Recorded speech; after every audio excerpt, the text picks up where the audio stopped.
Alright, so check this out. I swear, this person was speaking a language that doesn't exist, and I was the only one that noticed. This happened yesterday and then again today. I honestly thought I was having a stroke or something. I have an IT internship at a tech company, and one of the people in my office is a little strange, but not in a personality manner. He seems to be well-liked, actually. I've noticed yesterday that I don't understand a word that man is saying. Now I know what you think. And no, it's not a different language, or in a heavy accent. It's just straight up not words. I know my way around heavy accents, so if he had one, I could at least understand some words, but I have no idea what this man is saying. When he spoke today, I was legit focused on only him, talking for an entire minute, and not one word made any sense. All the while, other people were speaking to him and understanding him clear as day. An actual conversation that I heard today between that dude and one of my fellow peers in the office just sounded like nonsense coming from his side of the conversation. Just mere random noises. And I could understand the guy he was talking to. He asked him how the project was going that he was working on. He asked him if he was still down to get lunch later. But nothing that this first guy responded with sounded like any actual words I'd ever heard before. And before anyone tries to say anything, racist or whatever, this is a pasty white dude. This internship that I'm on ends tomorrow, and I can't stop thinking about it. But what the heck is going on?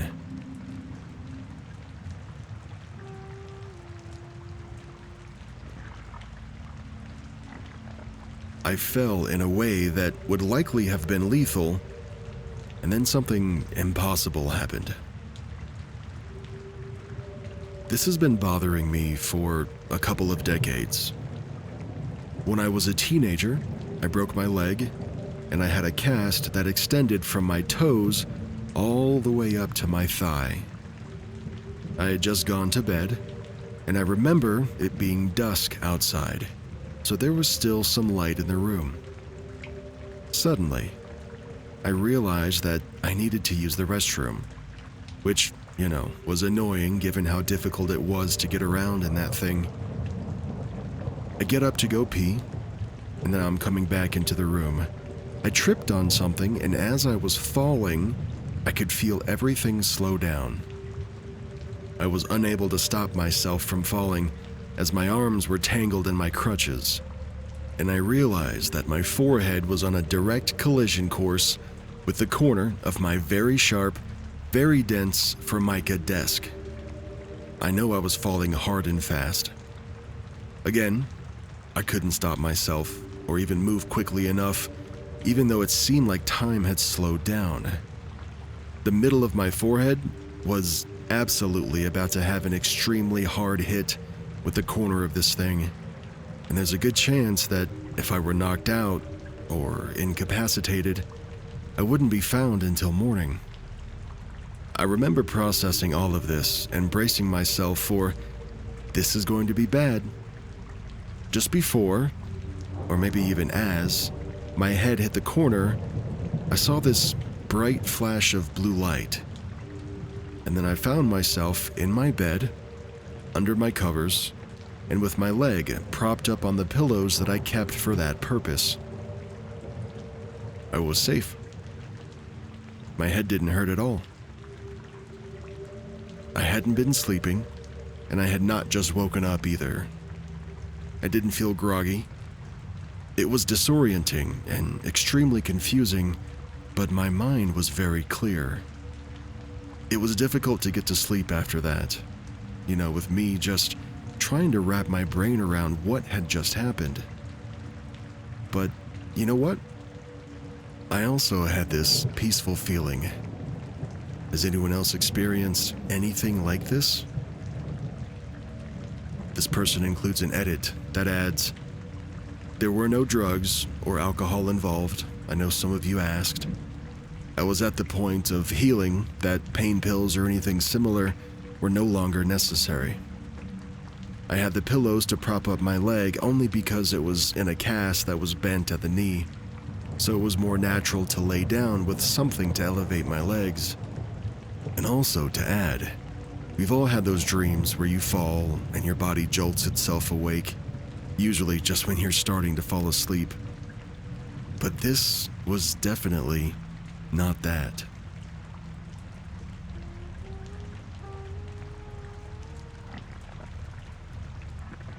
Knife accident that never happened.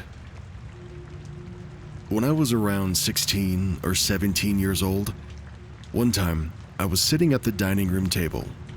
My dad was sitting next to me. He was cutting up a sausage.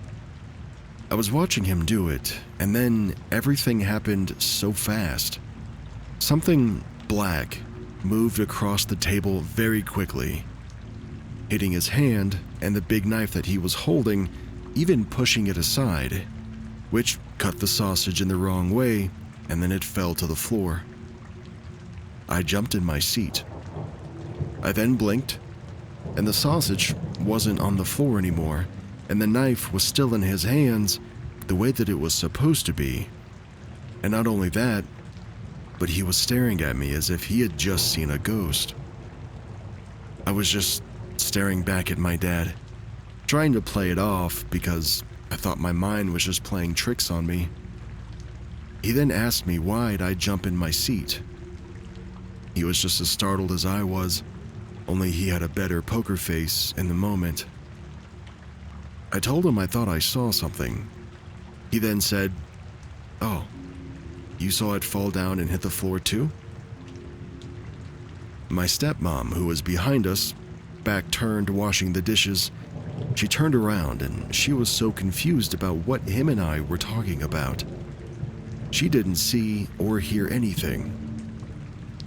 We heard the thing hit the table, that black thing that ran across, and then we saw it disappear into thin air the same way that it showed up. My dad and I both saw the knife moving to the side, which led to the sausage being cut the wrong way, which made it fall on the floor. We both witnessed that. But one blink later, and it never happened. Sausage is back on the table, knife is in his hand, and the only thing that happened was me jumping in my seat.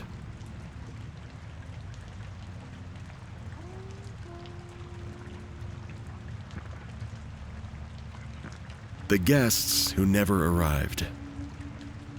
Back in 2015, I was 18 years old, just about to finish high school, and I decided to visit my mom in Western Sydney near the foot of the Blue Mountains for the last school holidays.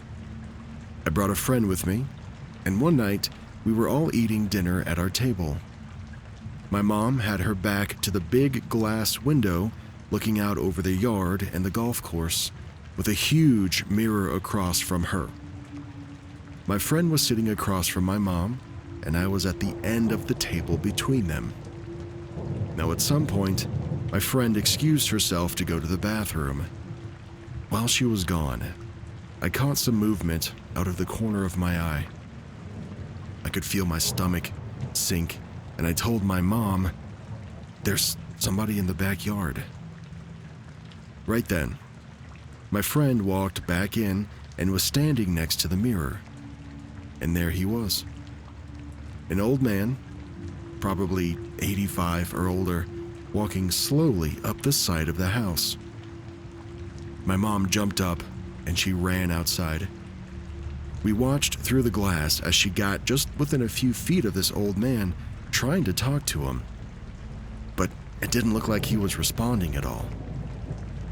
The second she reached out, like she was going to touch his shoulder, he just vanished into the dark. We were all shaken, but it didn't stop there. Around 2:30 a.m. later that night, we could hear doors opening and closing. We heard high heels clicking down the hall, and we heard the shower running in the master bedroom. We thought it was my mom's brother and his wife. I mean, they were flying in from overseas, so we figured they just arrived early while we were asleep. None of us got up to check. The next morning, my mom called her brother and mentioned how loud that they had been when they arrived. He went quiet and said, "What are you talking about? We're not coming until next Saturday." We went into the master bedroom, and it looked like somebody had been there. The blankets were all messed up, the shower and the floor were all wet, and even the carpet outside of the ensuite was wet too. But there was no water running, no leaks. There was literally nothing to explain what we were seeing in the moment and what we heard last night. Even now, my mom and I still talk about it. I have no idea what happened, but it definitely wasn't just in my head. It's, for real, one of the creepiest things that I've ever experienced.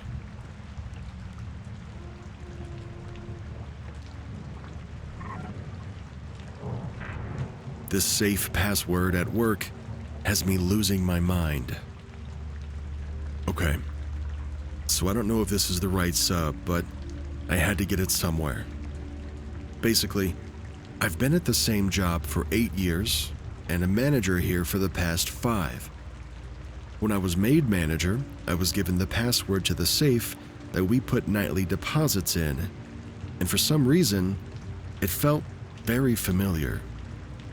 It felt really easy to memorize because I had already known it somehow. It took me a while, but then one day it clicked, and I was sent back to the lunch line in middle school, punching in my 5-digit code into the little pad to pay for my lunch. And I freaked out and was like, that's a pretty crazy coincidence, as I didn't set the password to the safe myself, of course. It's been assigned that for years. So I tried to just chalk it up to some crazy coincidence, and I actually told every single employee about it ever since, and they all agreed. That was pretty strange. I mean, what are the odds of having your safe code at work being the exact same as your pay code from middle school? Up until about a month ago, where on a regular old Monday, I went into the office to grab deposits from the safe for my weekly bank run, and my password wasn't working. I put it in 3 times, and it didn't work. Eventually, the safe was on lockdown from too many incorrect attempts, and now I had to wait to retry. I'm super confused, obviously, right? So I go into my notes tab to where I have the original password that was given to me when I became the manager, and somehow, it's now completely different. And I know I never changed it. Nobody else did either. I mean, regardless, I don't even know how to change the password on the safe, even if I wanted to. So I look in my notes tab, like I said, and I type in this new password, and boom, the safe opens. So that's what I got. All I know is I haven't just been making this up for 5 years, and I damn well never changed that password. What do you think happened?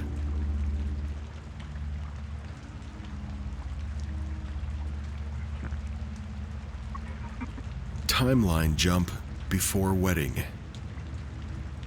Yesterday, I experienced one of the strangest things ever. I went to yoga like normal, and when I came home, I freaked out because the front step leading up to our house was clear off, like a huge gaping hole. Top step right before our front door. I'm getting married this weekend in a backyard ceremony, so I've been trying to clean and sort everything to the highest degree. Immediately, I thought, oh crap, now we have to replace this huge missing step before the wedding. I ran inside and I called out for my fiancé, asking if he noticed the missing step. He was a little confused, but he said, yeah, it's always been missing. We moved into our home 3 years ago. I've probably passed over that step thousands of times. Now, normally, I'm a keenly observant and astute person with fantastic memory. I am 100% positive that step was there before.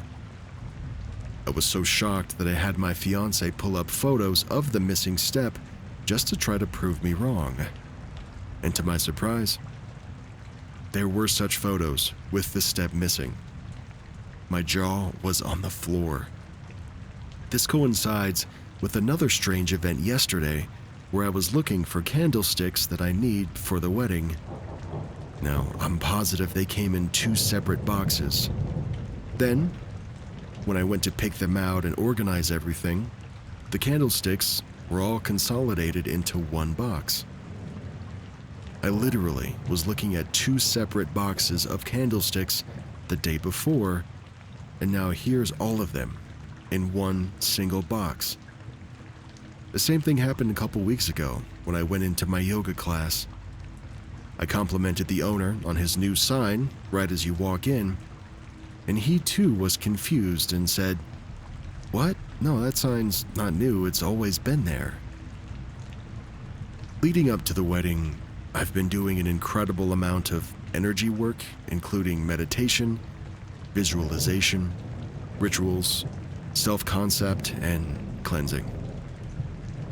I also had this huge tower moment with my family last week, cutting them off after they crossed hard boundaries for me. It's something I've never been able to do before, and as a result, I changed phone numbers because they decided to kick me off the family phone plan without warning, which is fine, honestly. Still, it's all pointing to some kind of timeline jump, I'm sure of it. I don't know. The missing step was absolutely crazy to me. I've also been seeing repeated numbers just constantly everywhere I go. I feel like somehow the energy behind our wedding is rapidly magnetizing new events and new timelines. It feels, well, genuinely palpable to me right now as a sensitive person. Do these instances seem like a jump to you? I mean, I've never experienced anything like this before, and I'm in my 30s. We have somebody in the comments that offers another perspective. They say, "Hey, you're probably just overstressed because of your wedding, and I'm sure cutting your family off right before it has contributed to it as well." However, the OP responds with, the thing is, I'm actually super calm. I have little to no stress, and planning the wedding has been a breeze." They go on to say that they feel extremely aligned. So what's up with these timeline jumps?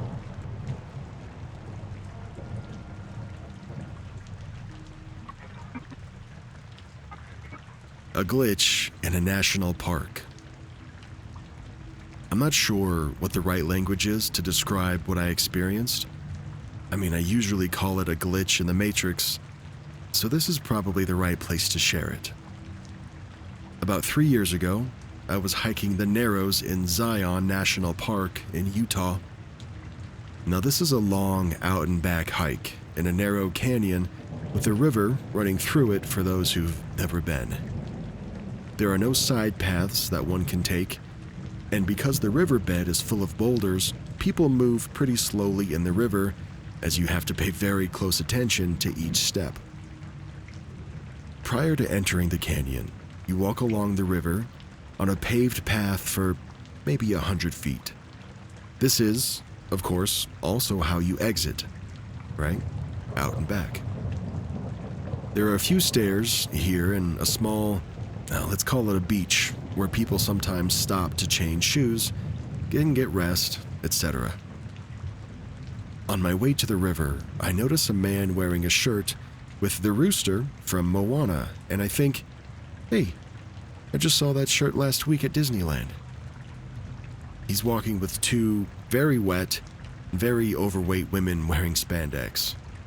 It's clear that they've just finished the hike, and I'm relieved because I was worried the hike might be too difficult for me.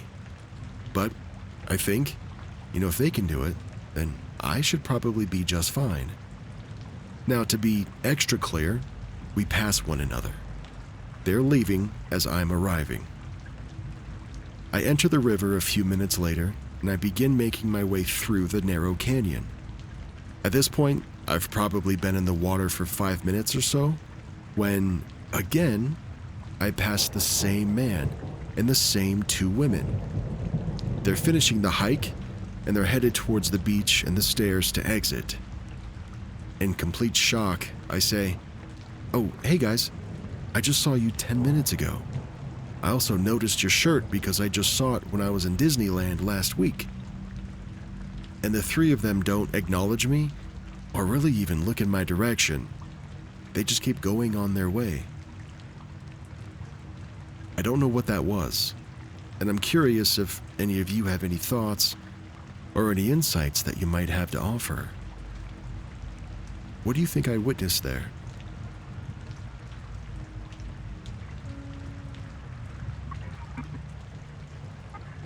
The simulation keeps loading the same NPCs.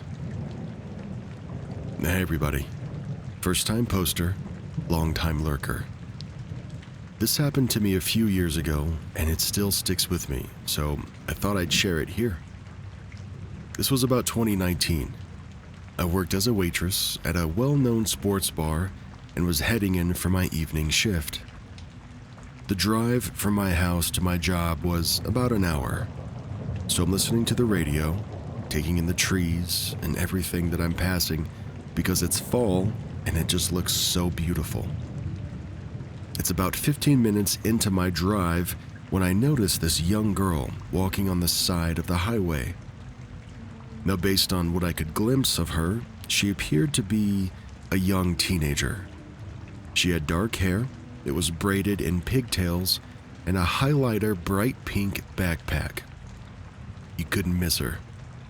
I remember it so well because I considered stopping to ask if she needed a ride. Being such a young woman and alone, by the way, I'm also a woman, but I decided against it because, I just watched too many true crime docs and I didn't want to end up in one. But I guess I digress. I carry on with my drive. 30 minutes later, I'm passing this large bridge on the drive, and this is like my "I'm almost there" moment, so I'm really only about 10 or 15 minutes away from work. And guess who I see again? That young girl. The first thing I saw was her bright pink backpack, and I immediately slowed down enough to get a good look. And sure enough, it was the same girl. Same dark braids, that same backpack. Only I've been driving at least 80 miles an hour since I last saw her 30 minutes ago. There's absolutely no way that she could have walked all that way before my car got there. I didn't really know what to think in the moment or even how to react. I just chalked it up to, me imagining things, because how do you explain that? It gets weirder. I get into town and I get ready to pull into work. Now, where the building is, it's like in this middle of a strip mall, almost. You had to drive down this long road and then make a small circle before you hit the parking lot. And who was walking right on the edge of that circle? Mrs. Bright Pink Backpack. Again, with the braids, the backpack, and everything. I can even still remember what she was wearing. I pulled into work, and all of my coworkers were in the smoking spot out back, so they could see me pull in. So not only could they see me pull in, but they also should have had a pretty clear view of this girl that was walking. Now, the first thing that I did when I got out was ask if they saw the girl over there. And they all turned at once to look, but she was gone. Poof. Vanished into thin air. Now, while this is a little strip mall, besides our restaurant and a little mom and pop shop that was closed at the time. I don't know where she could have gone, or how she kept up with me on foot for the last almost hour. This isn't the first time that I've seen someone that no one else has, but it is the most recent. It sits with me pretty deep because I just simply can't understand it. Every conclusion that I come up with is just mediocre at best.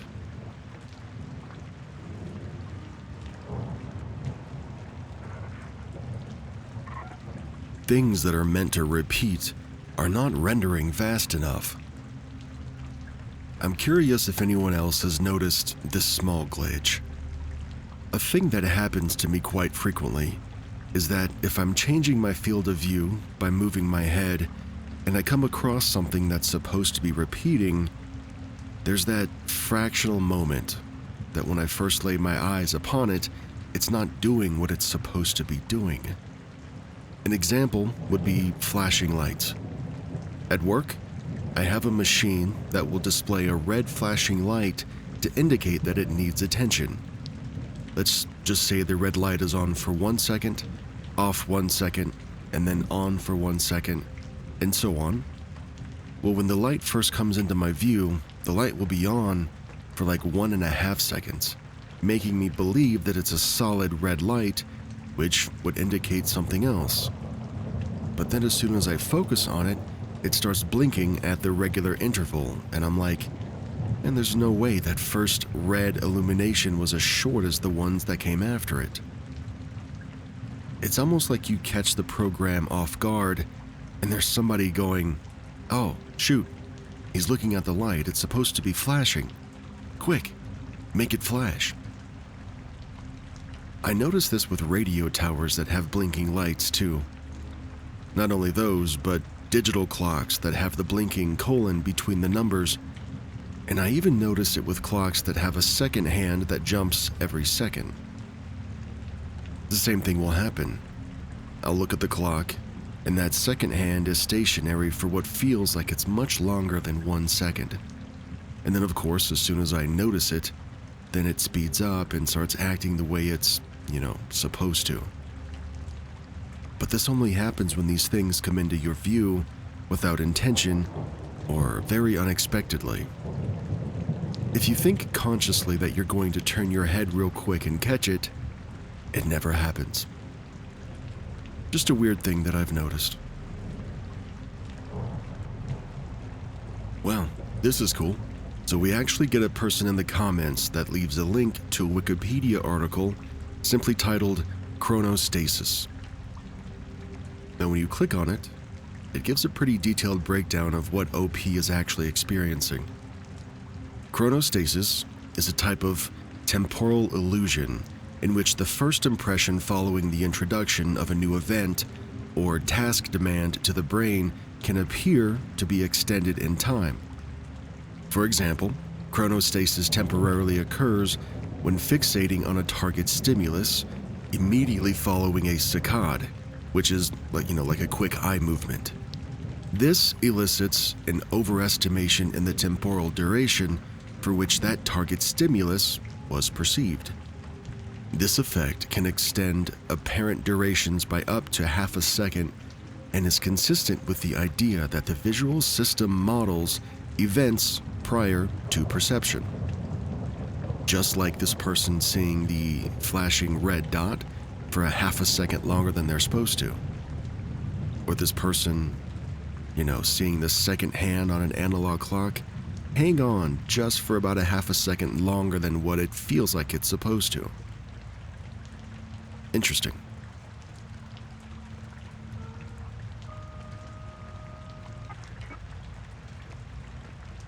Disappearing hiking couple. This is a story that my mom and I talk about non-stop, specifically because of how odd it was for both of us. This happened about 5 years ago, where my mom and I went on this hike. She said that my dad took her there for a hike before my brother was born and wanted to hike here again because of how short it was. My mom started to have some doubts, however, when she looked around and saw a lot more rocks than she remembers. We had just started the hike and a couple walks by us. We were just talking with them when my mom's knee starts acting up. I slow down and I check up on her to see if she was all right. I took my eyes off of this couple for less than 10 seconds, and now they're just gone. My mom and I both thought that we'd catch up with them later on, but we never saw a sign of anybody else there. Which is strange, mainly because in this hiking trail, there are times where we have to climb over rocks, multiple times. Well, fast forward, and my mom and I reach the halfway point, and we see the couple again. We break for lunch, and we take in the view. When we go to continue, they're in front of us, and my mom's knee starts acting up again. Again, I repeat the series of events. I slow down, I go to help her out, and I look for the couple to see if they've disappeared again. And they did. We never saw those people anymore after that. This person includes a couple of updates. The first one says, "I've been going over the events in my head again and again, and I've remembered a few more details that might be pertinent. I believe it was a muddy day when we went, and I did find some pictures that my mom took, and in the background you can see the legs of the couple. It was taken at the halfway point, and the pictures are dated for July 29th, 2017. Now, because you can see their legs, I don't really want to share the photo. I also noticed that one of the hikers' bags was a bright orange color. I'll ask my mom if she took any other pictures." There's a second update that adds, probably the last update to this post, but unfortunately, that was the only photo that she took. However, my mom did say that she thinks she remembers the couple saying something about them hiking the loop every week, but I don't remember hearing them say that. I remember them saying quite the opposite.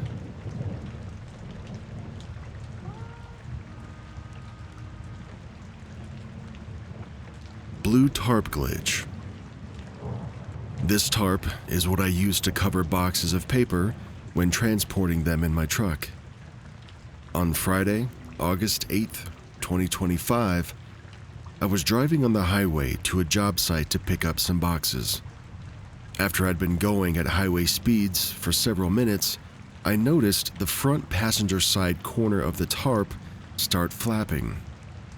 When I arrived at the job site, I loaded the boxes and I resecured the tarp.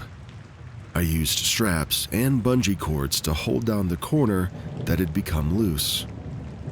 Later, when I got home and unloaded everything, I inspected the tarp more closely, and that's when I noticed something strange. The tarp had been clamped between two wooden boards using screws. The corner had somehow slipped out from between the screwed-in boards. The tarp showed no tearing or any separated stitching, even though it absolutely should have shredded under that kind of force. I didn't remove or replace the screws, and nobody else touched it either.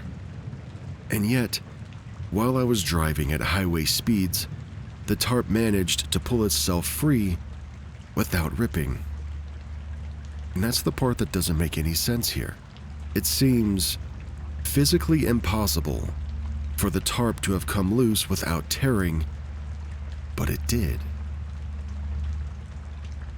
This story comes from Clay from San Antonio. He wants us to know that he doesn't drink or use drugs, legal or otherwise, and he's never been diagnosed with a mental illness nor suspects that he may suffer from one. Thank you, Clay, for sending that story in.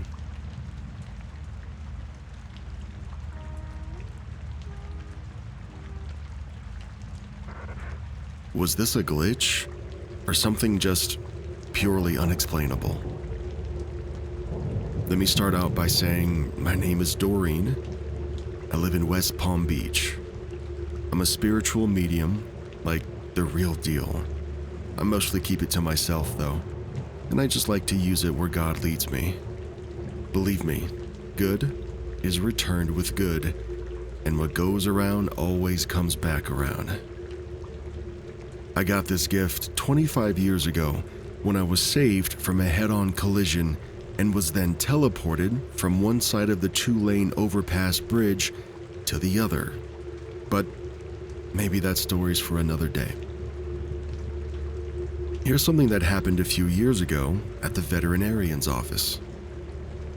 I had this feeling to take my cat Angel to the vet. She's now deceased from cancer.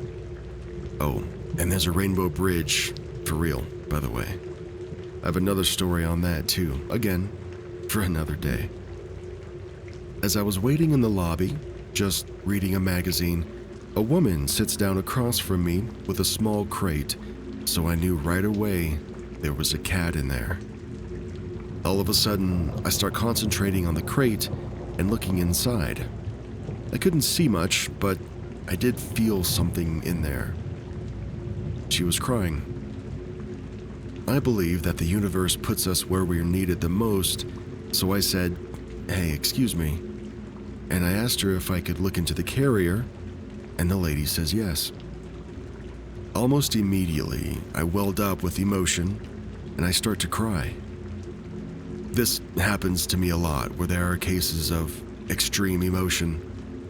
Now, in this moment, I heard the cat say, mostly telepathically, the same way I do readings of people that have passed on. I heard the cat say, "Tell mommy I'm in a lot of pain and I'm ready to go. Let me go. You gave me a good life. Thank you. And I love you." I then started talking to the woman. She told me that the cat was a stray 17 years ago, and she took him in, and he had a pampered life. And I said, "Yeah, there you go. And he knows that, and nothing can live forever. Death is a fact of life." We sat for a few more minutes, in silence. I was concentrating on the crate, and then again I heard the cat say, "I see Tim. I see Timmy." So then I asked the woman, "Hey, who's Tim or Timmy?" And then the woman's mouth drops wide open, and she says, "I used to have a cat named Timmy, but he died 5 years ago." I said, "There you go. Timmy's come to take this cat to the Rainbow Bridge. You must believe that you'll see him again." At this point, the woman is crying, and she seemed a little comforted, for what it's worth. The vets ended up putting the cat to sleep an hour later, and I saw her carry it out in a box. It still hurts, and yes, we do miss them, but at least we have something to look forward to at the end of our days. Doreen goes on to say, "I hope this story makes it into your podcast, and whoever needs to hear it is able to hear it. There are things that we cannot explain, but it's all for real. Listen to your heart, always.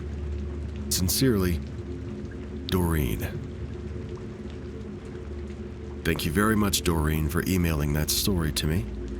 If any of you listening have something unexplainable or glitchy, or just downright weird that you want to share, you can send that in to DarekWeberSubmissions@gmail.com. Make sure you nail the spelling on Derek, it's not common.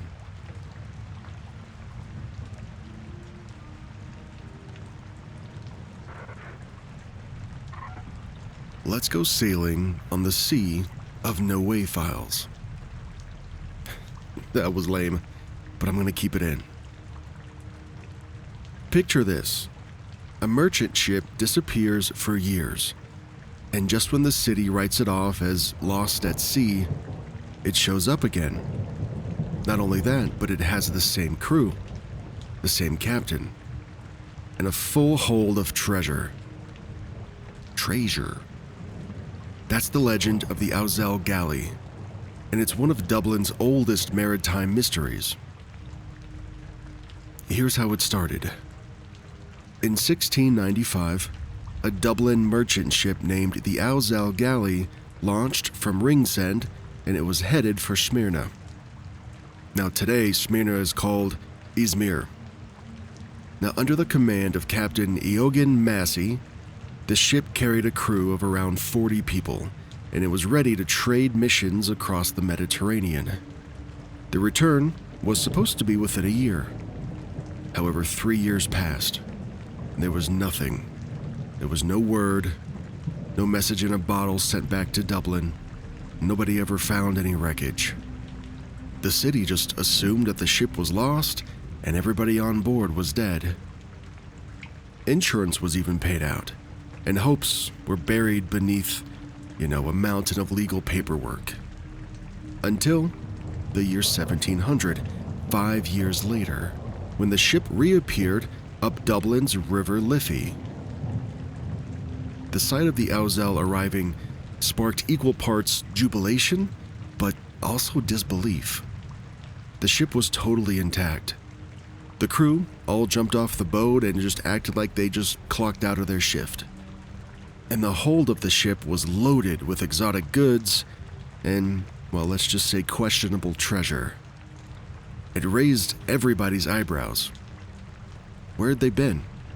How had they reappeared 5 years later with a chest full of this loot? Well, Captain Massey's story was pretty epic in scale. He said that the Owzel had been captured by North American corsairs, and the crew was forced to serve as pirates. After 5 years of this, they mutinied. They reclaimed the ship, and they sailed back home with all that booty. It's a bit dramatic, but there is no contemporary proof of this happening.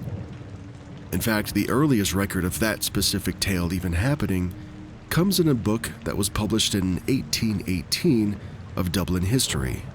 That was over 100 years after the incident. Now, more colorful accounts come from 19th century novels like The Missing Ship by W.H.G. Kingston, where he was severely blending history into mythology. But do you think it could have been piracy? Or was it something else? Smyrna might have been just a cover story. Was the ship really sailing illicit trade routes all along, intentionally? Or was this all a veil for some elaborate plot? We don't know, and honestly, we may never know. That line between authorized trade and piracy was pretty thin, and few records survive to clarify which side of it the Owzel was sailing on. Now, when the ship finally reappeared and then redocked 5 years after it was gone, this legal question emerged. Who owns all that treasure now? The ship's owners already took the insurance money. The insurers technically own the ship, so what about this new cargo? The crew claimed that everything on the ship was just salvage. Now, to avoid endless court fees, a group of prosperous Dublin merchants, they formed a panel together to arbitrate what became a showdown over ownership. In the end, though, the ship, crew, and the insurers were all compensated, and any remaining proceeds were directed to helping, quote, decayed merchants. From that resolution came a permanent arbitration group that was called the Owzel Galley Society, and it was founded the year that ship returned in 1705. Membership mirrored the ship's crew count and included figures such as Arthur Guinness and John Jameson, both pretty iconic people back in the day. Eventually, this particular society evolved into what we call today the Dublin Chamber of Commerce. There's a plaque in Dublin today. It's tucked into the walls near College Green, reminding passers-by of the Owzel Galley and its legacy. Even though no 17th century records of the mysterious return survive, that plaque still serves as a reminder. Some historians, like Dr. Lisa Griffith, they argue that the tale may be more myth than reality, pointing out the lack of contemporary references or newspaper accounts, but still, It's woven into Dublin's folklore and business founding myths. Just to catch everybody up to speed here, this merchant ship vanishes for 5 years. Insurance is paid out, years pass. When the ship returns, it's full of treasure. It's all very unexpected and unexplained. This causes confusion over the distribution of the treasure. This sparks the creation of the Merchant Arbitration Society. So what really happened is what I want to know to the Auzal Galley. A captive crew buys freedom from pirates, maybe? Was it a hidden piratical venture the whole time? A ship lost and found with legal trickery just baked into the wood that it was built with? Or do we think that this ship just jumped dimensions for several years and then jumped back when it was done? What's undisputed is this: a ship disappeared and then reappeared. The city came together to solve a thorny financial problem. And out of that mystery rose an institution that's tied to Dublin's commercial legacy even today. The Auzal Galley might never truly be solved, but the legend sails on.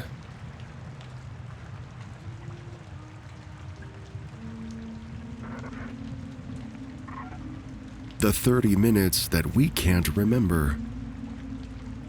A long time ago, I had this old wagon with the darkest possible tint on all of the windows except for the windshield. Though, even the windshield did have a faint tint. From the outside, it was basically impossible to see in. Because of that, it became a sort of private hideaway for me and my then girlfriend. We'd park somewhere discreet whenever we wanted time alone, without needing to go to either of our homes. One particular day, we pulled into a kind of underground parking lot. I remember the dim, fluorescent lights buzzing overhead, and the echo of my tires on the concrete as we drove in. I found a quiet spot, I shifted the car into park, and I turned off the engine. Everything felt perfectly normal. And that's the last thing that either of us remembers. The next thing I knew, we both were waking up at the exact same time. We had no clothes on, we were disoriented, and completely confused. Time had skipped somehow, like the moment between turning off the ignition and waking up had been just cut out from our lives entirely.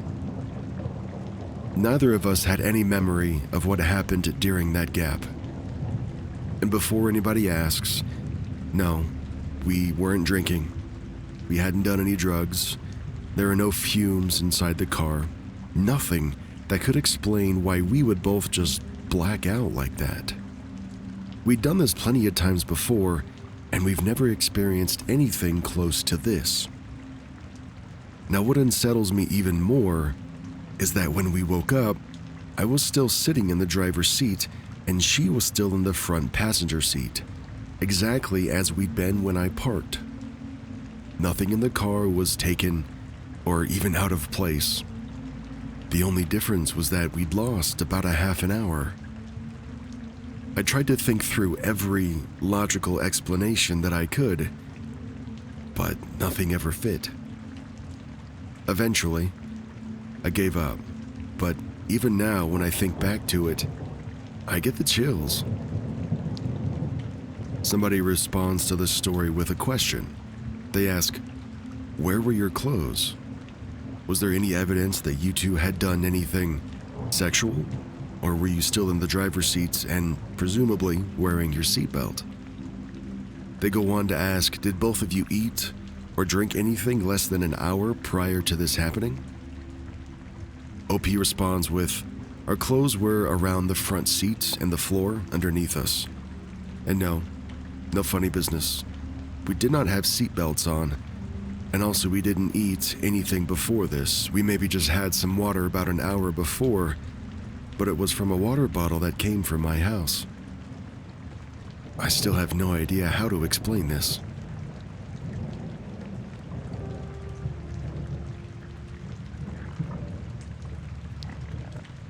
when the garbage bins glitched back into place. Okay, this is so minor and so random, but I'm still tripped out just thinking about it. It was a Friday afternoon, it was sunny, and it was just one of those casual days off where nothing feels urgent. We went for a midday walk around the neighborhood, and as we left the building and stepped onto the street, I noticed the curb was immediately empty. Now, normally, the neighbors put their bins out, and I've gotten into the habit of pulling them back in just as a small act of kindness. It's dumb, but it always gives me this minor sense of responsibility. This time, though, someone had already taken them in. I noticed it, I shrugged it off, and I thought, okay. No little victory for me today. It's fine. We went on with our walk, and we did the usual loop that we've done for the past 8 years. My mind wandered the whole way. I was just on autopilot mode, watching the same cracked sidewalk, the same houses, the same route. As we came back, we passed the same curb again, and I don't know why, but I remember becoming suddenly hyper-aware of the moment. Like a little mental jolt happened, as if something inside me said, "Pay attention, dude." No one said anything, though. We just kept walking. Back inside, the day felt normal again. I was just puttering around, I drank my latte, and eventually went to the sink to tackle the dishes. Now, the sink faces out into the street, which usually makes cleaning up a little bit less dull. I get to people watch, keep an eye on the neighborhood. I looked up mid-rinse, and that's when my stomach dropped. The garbage bins were sitting neatly back at the curb. And I don't think this was just an oversight. I was positive that I remember noticing they were already taken back in earlier. I stared at them, sponge dripping in my hand, my brain scrambling for a rational explanation. Did I really just misremember? Was I zoning out so hard that I just fabricated a memory? Maybe I was losing it. My roommate walked in that moment, and as they did, I practically blurted out, "Hey, I'm gonna go outside and bring those bins in." She blinked at me, and she said, "What? No, they were already in." "Go look," I tell her. And she does, and then she's freaked out too. She swears up and down with me that she also noticed the curb was empty on our walk. We tried to rationalize it. Now, the neighbors with the bins, they have an elderly grandma with Alzheimer's. Maybe she got confused and just put the bins out again, thinking that it was Thursday. That'd be weird, but not impossible. I clung to that explanation as I wheeled the bins in, though the uneasy feeling in my chest never went away. I actually forgot about it for a bit, until tonight, Sunday. My stressed out roommate suddenly says, "Hey, remember the trash cans?" She'd gone back and checked the neighbor's security feed, and that's when we both lost it. The camera showed nobody touching the bins, nobody leaving the building, and no one went near them in the 30 minutes between us coming home and me standing at the sink staring at them. No one touched them, but somehow they were out there. I don't usually post on Reddit, but this one just made me. Even writing it now makes me uncomfortable. It didn't feel like, a big dramatic event or anything, but just the subtle wrongness of it all, the way reality seemed to change right in front of me, it stuck with me.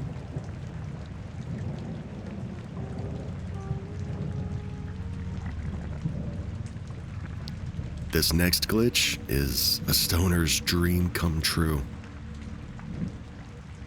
I've always been a little skeptical about the stories in this subreddit. They're fun to read, sure, but I usually lean towards more rational explanations in every circumstance as it's available. Still, I've always found the whole Matrix glitch idea really interesting. Yesterday, something happened that left me completely stumped. My dad usually buys these bags of wafers, maybe one or two at a time, and leaves them in the pantry. When I opened it yesterday, I saw exactly what I expected. One unopened pack and another already opened, about halfway gone. I figured it made sense to finish the half-eaten one first, so I grabbed it and I ate the rest while scrolling on my phone. Later that evening, I got another craving for a snack. I wasn't in the mood to go to the shop, so I thought, oh, perfect. I'll just grab that second unopened pack of wafers from the pantry. But when I opened up the pantry door, I was stopped in my tracks. There were now 2 packs sitting there again, and one of them was the exact same half-eaten pack that I'd finished earlier. It had the same tear in the bag, and it had the same fold on top that I remember it having. At first, I brushed it off. I thought maybe I'd just been mistaken or misremembered, but the longer I stood there, the more unsettled I became. There's no chance that my dad went out to the shop during that time, and my sister, who is the only other person that lives with us, wasn't even home. I even checked the garbage can too, half expecting to find my empty wrapper from earlier, but it wasn't there. Just the restored half-pack waiting for me in the pantry. I usually try to logic my way through situations like this, but this one has me entirely stumped. I know what I saw. I know what I ate. And yet, there it was again.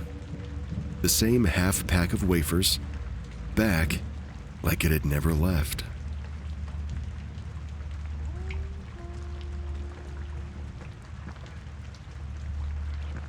It's been almost 20 years. Well, of all things that have happened to me in my life, and I've had a lot of paranormal / weird things happen, this is by far the most unexplainable. In 1996, I was 12 and living with my mom and my siblings. I loved silver rings, so she'd buy them for me as gifts, but she'd also gifted me 3 silver rings that she had handcrafted herself during a stint of making rings in the 1970s. Being handmade, they were truly unique, like no other rings anywhere. One day, in '96, my mom's friend Duncan stopped by to offer us all a lift to the beach as he was headed there. We lived about a 40-minute drive from the coast and didn't have a car, so we were all excited and we got our things together and we jumped in Duncan's van. When we got there, it was totally empty, and we all put our things on the beach to get ready to go in the water. I didn't want to lose my rings in the water, so I wrapped them up in this small plastic bag and I tucked them deep into the toes of a pair of lace-up sand shoes that I'd been wearing. I then put my other stuff folded neatly on top of the pair of shoes. I was very particular, as I really didn't want to lose the 6 that I had been wearing. We swam for about an hour, with several of us in the water, and at no point at all did we ever see anyone else come onto the beach, and I'd been looking back over our things pretty often. Our stuff also wasn't too far from where we'd been swimming, so it was easy to keep an eye on. When we got out of the water, I went straight over to get my rings, and to my surprise, my shoe was completely empty. I searched everywhere, but there was no sign of the bag that had my rings in it. We searched for a really long time, but in the end, we had to give up and leave and go home. At the time, it made no sense to me at all how they could have just vanished because nothing that I left on top of them had been disturbed at all, and we hadn't seen anybody on the beach. I told myself that I'd just find them someday, though I wasn't sure how. So time passed, and eventually the internet became a thing, so I sketched the rings that I had lost. Well, the ones that mattered most to me. I would go onto Facebook groups for that area every year or two, asking if anybody had found them, or seen them, or knew anybody who had them. And I never heard anything back from anybody. Shortly after I lost the rings in '96, we had to move. We ended up moving an hour north at first, but in time, we ended up moving house numerous times, eventually ending up around a 4 hours drive from the location that I'd lost my rings. At one point, due to, well, a family member's partner's violence, we had to leave everything and just run. So we didn't have any furniture that we kept with us. This will make sense later. I'll come back to that. And we kept very few personal possessions. This was prior to us moving to our current city. And in the years in between it all, I also moved out into my own place and then back home to help out with some things. In 2019, we moved to a house that I'll just call Home A. This is still in the town 4 hours from where I lost my rings, mind you. When we moved into Home A, we'd come from a really big house, but Home A was pretty tiny in comparison, so it was hard to know where to put things. We ended up just storing some of our stuff in the garden shed in the yard of the house. One of the things that we stored in the garden shed was a chest of 3 drawers. It was about 2 feet tall. This was used for storing jewelry making supplies, as my mom still loved making jewelry. But she no longer works in silver, so this was all plastic and glass beads in plastic containers.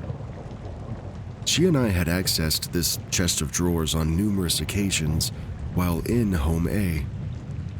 Eventually, though, we ended up storing more and more things in the garden shed due to lack of space, and really it just became impossible to get to the drawers without spending ages moving stuff.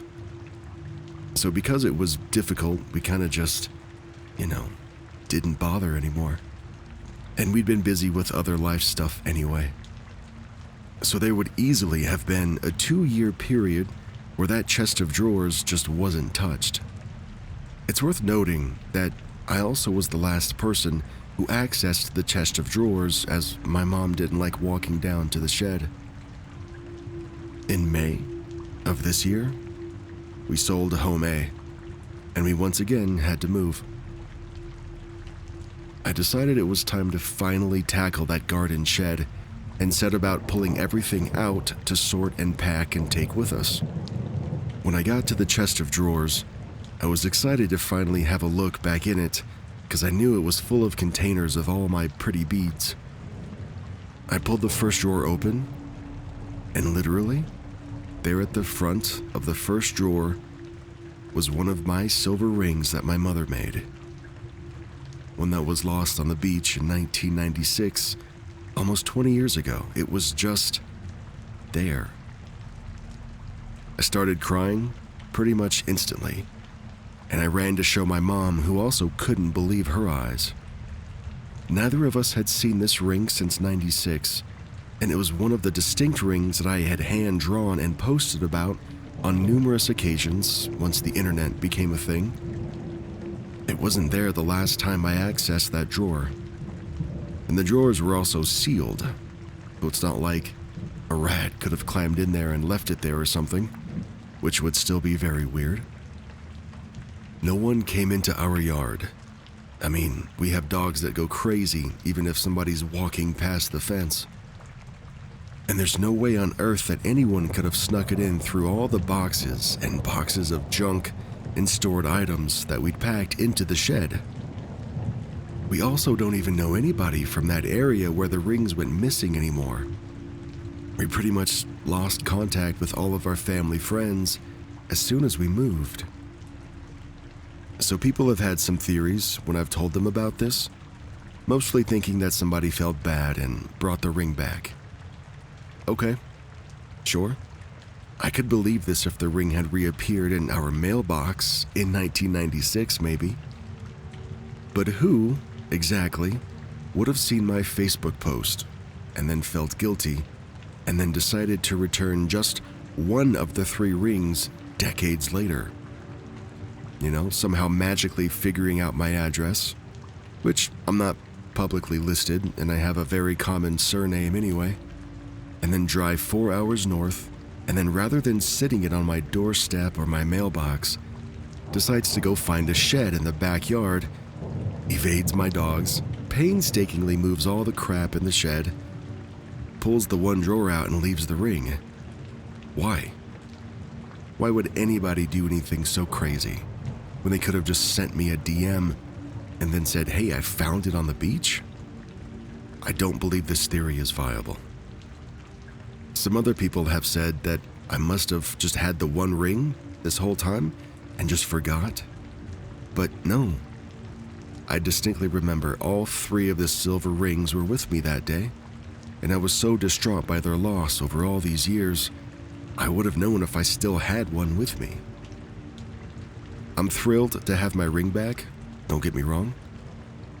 I wish I had the others back too, but I really also just wish that I had an explanation at all for how they went missing in such a strange way, only to have one of them reappear under such bizarre circumstances. What do you think?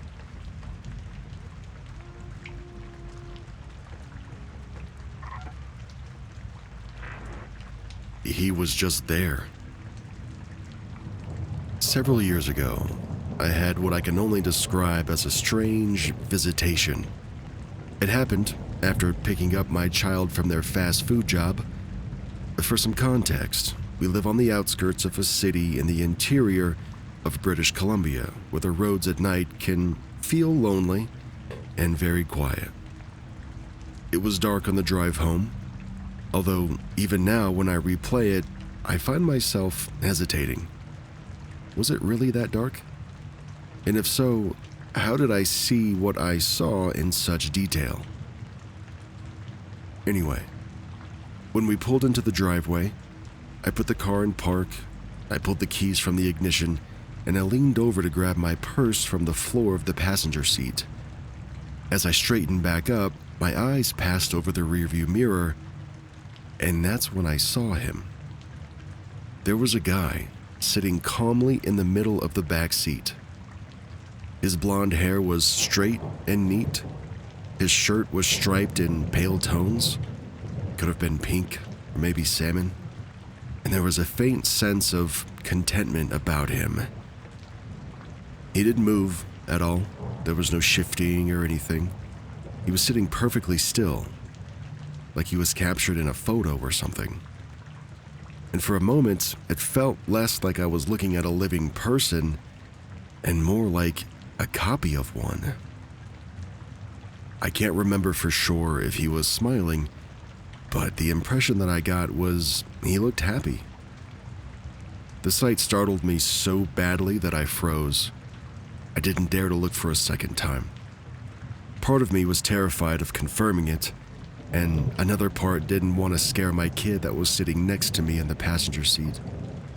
So I just stayed quiet.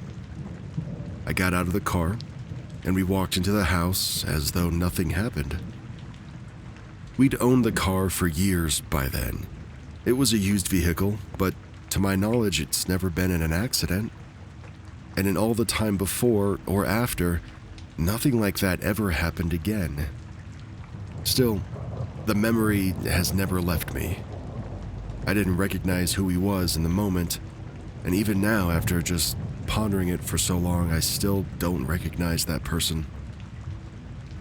Who was the blonde man in my back seat that night?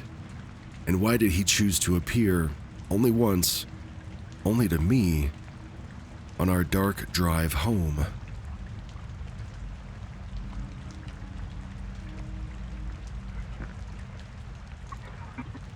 The knife on the counter. I was 18 when I started living alone, still in my childhood home. My parents had already moved away, but I stayed behind to finish the last couple of months of high school. Back then, I was really into meditating. So one afternoon, I set up my little space in the living room. Calming music was playing, my phone was next to me, and I had the lights down. I relaxed a little too much, and I eventually drifted off to sleep. This was nothing unusual that happened. When I woke up, though, maybe half an hour later, I reached for my phone, and that's when I noticed something odd. My phone's wallpaper was different, and it wasn't the default screen or one of the older images that I'd used before. It was something completely unfamiliar. It was an image that I didn't recognize. I tried to reason it away. Maybe my phone glitched, or maybe I had just half woken during the nap and changed it without remembering and then fallen back to sleep. I don't know. I shook it off and I got up to grab some water. And that's when the real chill set in. Sitting in the middle of the kitchen counter was a knife. But it wasn't just any knife. It was one of my old children's training knives that had been buried at the very bottom of a drawer for years. It was the one that my parents had used to teach me how to cut food safely when I was younger. My dad even used it himself when he was a child. It had always been more of a sentimental relic than anything practical. But the knife was buried so deep in the drawer, there was no way that it could have been pulled out by accident. Nobody ever touched it, and yet there it was, placed neatly in the middle of the counter, waiting for me to see it. I froze in place. I hadn't been asleep for long, and I lived alone. The doors were locked, and there was no way that anyone else could have come in. I never figured out how it got there, but even now, when I think back to that moment, the strange wallpaper, and then that old knife appearing where it definitely shouldn't have, I still get the same unsettled feeling that I had standing in that silent kitchen.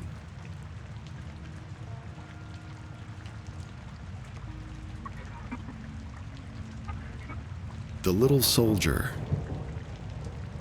For some context, I had just moved into my brand new apartment about 5 months ago. New flooring, new paint, new everything. It really had that unmistakable fresh start feeling.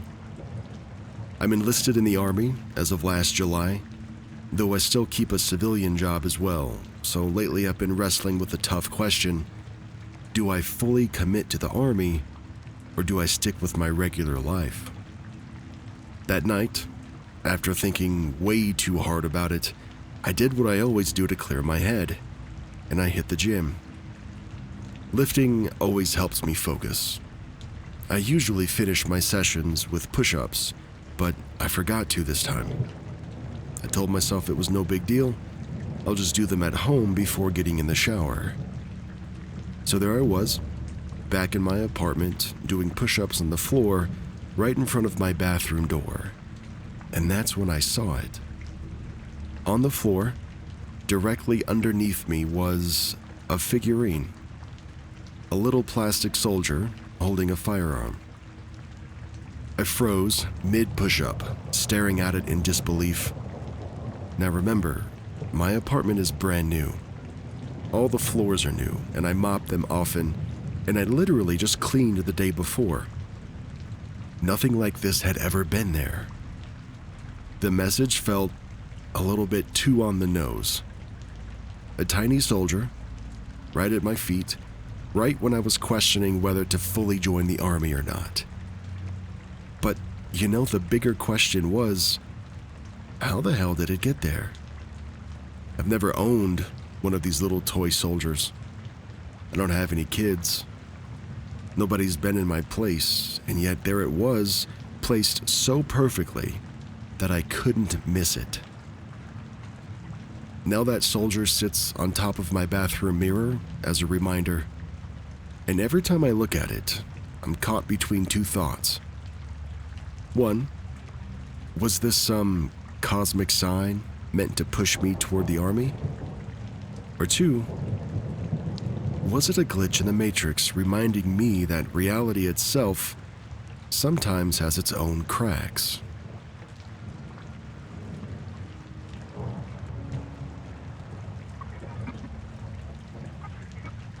How can something so obvious and so big disappear?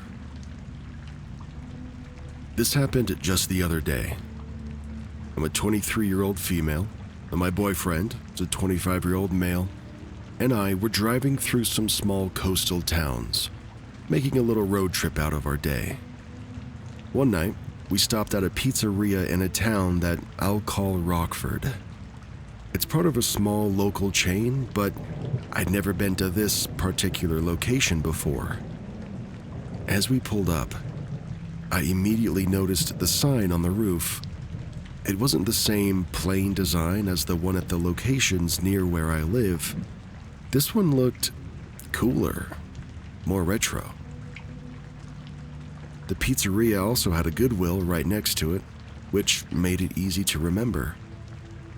We ate dinner, we had a good time, and we didn't think much else of it. The next day, we drove past again. We went down the same street, headed in the same direction. At first, I thought it must just be another location of the chain because the sign was now completely different. Or I should say it was actually missing. This one only had a standard marquee sign out front with nothing on the roof at all.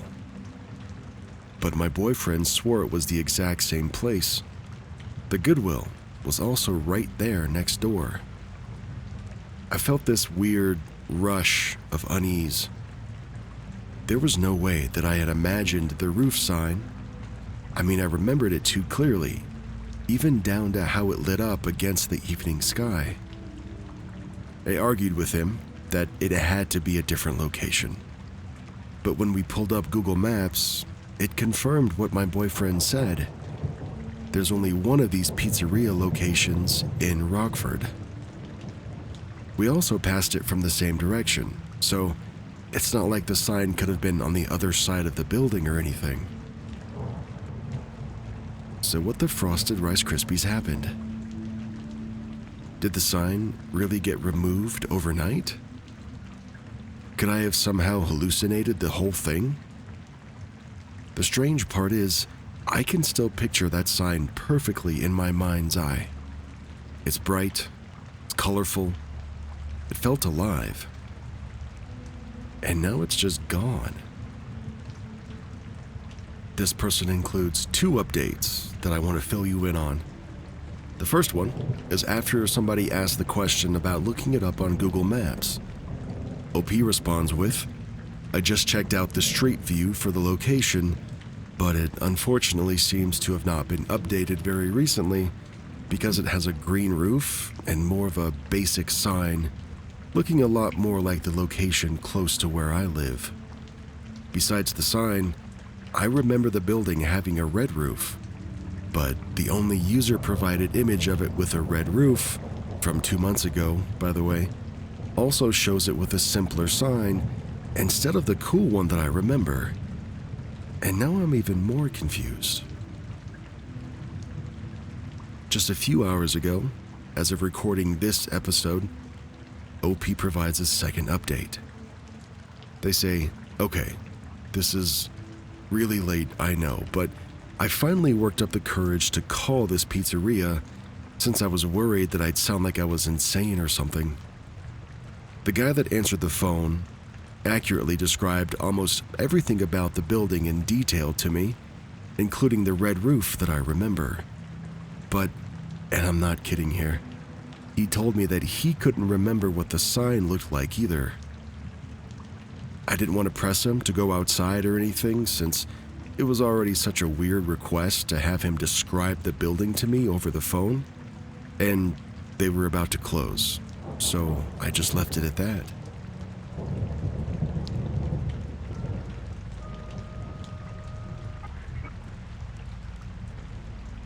3 sizes too big. I bought a pair of shoes while on vacation in 2022. It wasn't a big chain store or anything, it was actually a small boutique. It's the kind of place where you usually try things on in front of a mirror, and the salesperson hands you the exact pair that you'll take home. I slipped the shoes on in the shop. I walked a few steps to test the fit, and they were perfect. That's the pair they bagged up for me. Since then, I've tried them on with outfits at home a handful of times. The shoes are colorful, they're bold, they're super high top.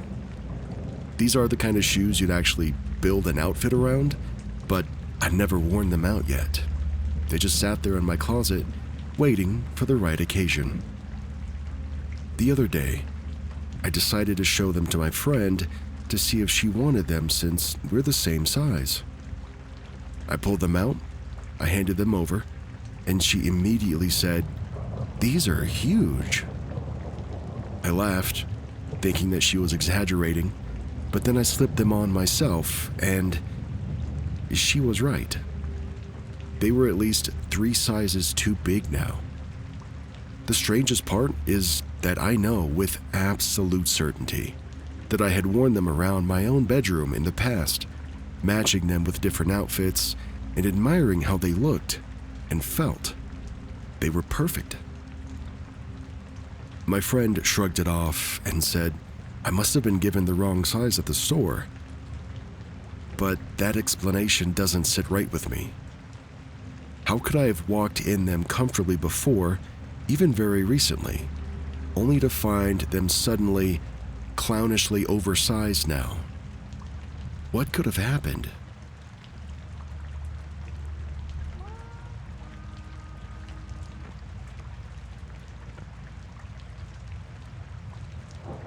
Don't look up. I'm about to airdrop a No Wave Files segment right on you. Imagine a remote jungle village that's so cut off that food and supplies arrive by air. The World Health Organization, or the WHO, sprays insecticide to stop malaria. Mosquitoes start to drop, but so do the cats. Now, without cats, rats take over. They eat all the crops, children get sick, and then one morning, crates fall from the sky, and inside is something you'll never believe. Nature's balance has been hammered, and it's restored by a parachute. This is Operation Cat Drop.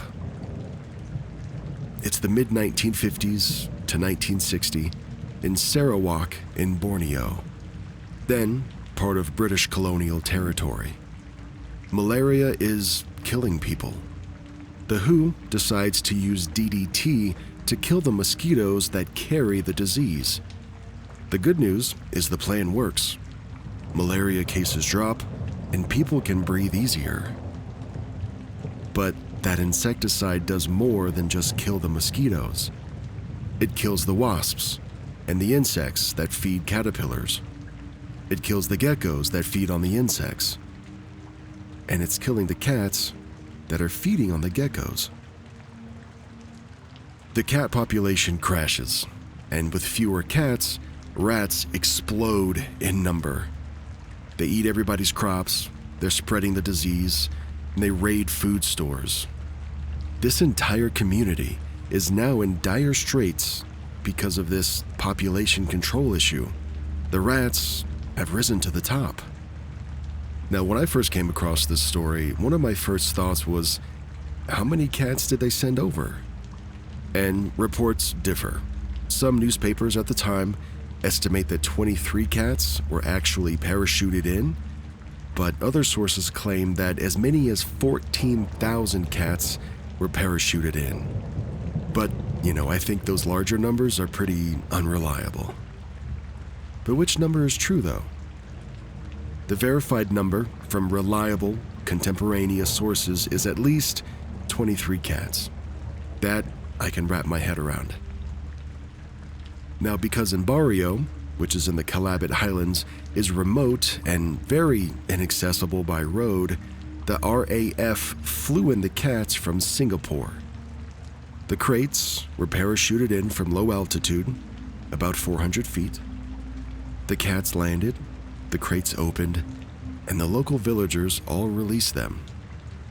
An official message from the Calabit people dated April 18th of 1960 came back reading, quote, "Thanks for the cats. No more trouble with rats and mice." But did this really fix the problem? The reports say yes, it did, at least for the villagers of Barrio. After the cats were dropped, rat infestations went away. The crops stopped being eaten, the disease risk, especially from rats, declined, and the operation was officially declared a success at the time. But scientists later investigated whether the cause and effect was really that clean. The problem is, data is thin, and it's hard to get after 60 plus years. Over time, the story picked up, several exaggerations. Some sources insisted that 14,000 cats were used, right? Others say even more. But of course, there are no hard documents to support numbers that large.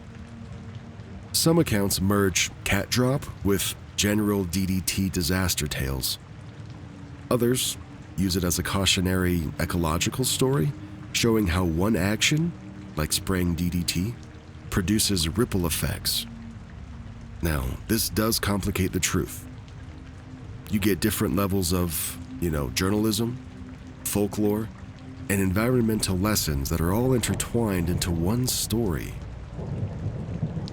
Operation Cat Drop is often taught now in environmental science as a vivid example of unintended consequences. We use it when teaching systems thinking about how actions have ripple effects. And even today, people online debate the exact numbers.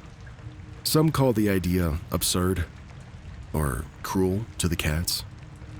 Others praise how communities used such creativity to restore balance when conventional solutions failed. If someone came to you today with a plan this strange, like dropping cats from the sky to fix one problem caused by another, do you think you would call it brave or reckless? Human science often has to choose between bad options. But what if bravery is doing what you don't expect? And what if wisdom is knowing when solutions are stranger than the problem? Because, it's easy to say Operation Cat Drop was fantastical, super creative. But it was a real operation. It was weird. It was imperfect. But it happened.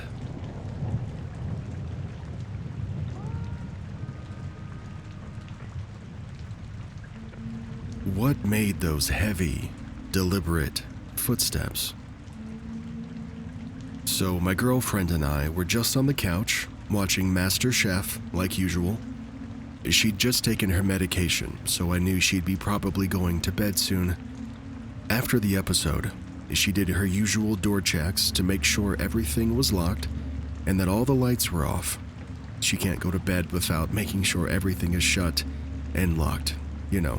Windows, doors, all of that. I then followed her to her bedroom to lie down with her for a little while she fell asleep. Not 15 seconds after we lay down, we heard, clear as day, this clacking sound coming from the kitchen. It was loud.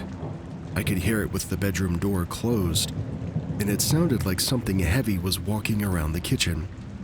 There were solid, deliberate steps, like someone was dragging a metal chair across the kitchen tile. So I locked the bedroom door, she called her friend, and we just listened, and we heard this, whatever it was, walking around the house. After 2 or 3 minutes, it stopped. The sudden silence felt full. I hated it. It was like the house was holding its breath. I went out of the bedroom, tentatively, and looked through the entire house. It was empty. I checked the locks with my fingertips. Each one was cold and secure, and I ran my hand along the windowsill. Nothing. Everything was closed. Every door was locked. Every window was shut, and I have no clue what happened. There was zero signs of anybody coming in the house, walking around or moving things, and then just leaving. Everything was still in its place. Everything was still closed and locked. What do you think we heard?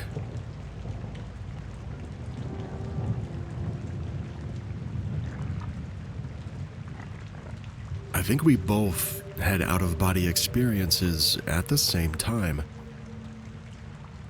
I need to get this off my chest because it still freaks me out. In a good way, honestly. This happened about a year ago. My boyfriend and I were lying on our bed at about noon. I was doing his nails, just filing and cleaning the dirt out from under them, while a show played on the TV across the room. We weren't drunk or high or anything. We were completely sober and just relaxed. The sunlight was coming in through the curtains, and the little jar of nail clippings and a metal file sat on a nightstand. Then, suddenly, everything goes black. And I'm not talking about a slow fade, just instant black. I couldn't hear the TV. I couldn't hear my boyfriend.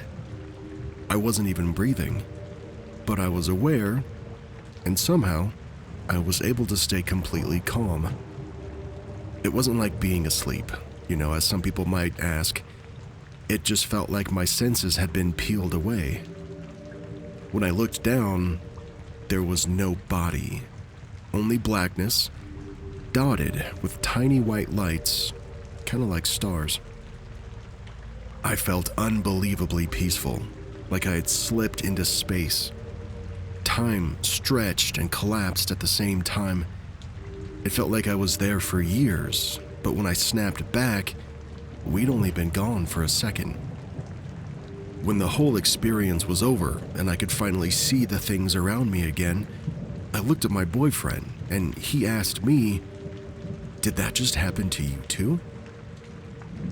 He had the same experience, and he described it the exact same way that I would have.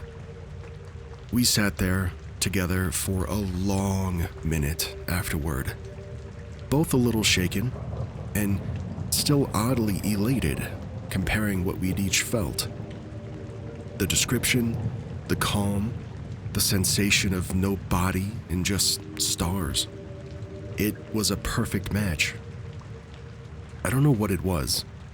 I don't know if we died for a second, if we slipped into some shared lucid state together, or if something else entirely happened. I can't explain it, and obviously I'll probably never be able to explain it. But part of me wants to go back. It truly was the most peaceful thing I've ever experienced.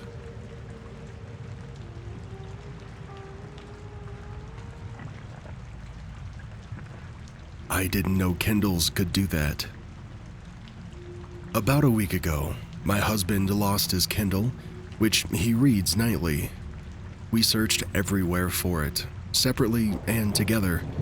We opened every drawer, we checked underneath things. You get it?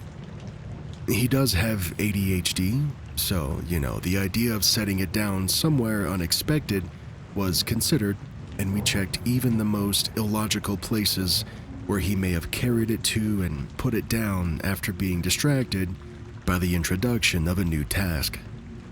We checked everywhere in the house multiple times. After about 3 days of searching, we decided the most likely action that he took was carrying the Kindle downstairs and then switching to taking out the trash, and we assumed then that he may have placed the Kindle down somewhere amongst the trash, and maybe it was accidentally thrown away. He purchased a new Kindle, and he placed it on his nightstand where his Kindle normally lives, so he can read it while in bed. About 5 days after that, in the evening, I notice his old Kindle is placed on the opposite edge of his nightstand. It's about a foot away from his new Kindle. The case was open, and the book cover image was showing. I thought to myself, oh, okay, he must have found his old one and just put it there. I didn't tell him right away, because I thought he already knew. I mean, how else could the Kindle have suddenly appeared in the most obvious spot that we already checked, right? Later that evening, when we're both in the bedroom, I say to him, I see you found your old Kindle. Where was it? And then I motion to the 2 Kindles on his nightstand. And this look of fear and pure surprise just washes over him. He essentially asks me if I found the Kindle and says I must have been the one to find it because he certainly did not. And if he had found it, he would have been very excited and remembered finding it because obviously he was upset when he lost it. I then also felt fear as I realized and explained to him that I definitely did not find it. I simply noticed it there a couple of hours earlier. So how the heck did it suddenly show up in the most obvious and natural spot right next to the new Kindle? We discussed several ADHD possibilities, even him having unpacked his backpack recently, but he was adamant that the backpack never contained the Kindle, that the last place the Kindle most certainly was on the nightstand, where it gets used almost daily. And he would have noticed, and he would have been really excited if he found it in the backpack, but he didn't. We even discussed someone having entered our home, but we've got a few cameras, a Wi-Fi lock on the door, and anyway, who would reverse burgle a home? Who would steal a Kindle and then come re-deliver it? Nothing made sense. There is no evidence of anyone else having entered the home other than the 2 of us.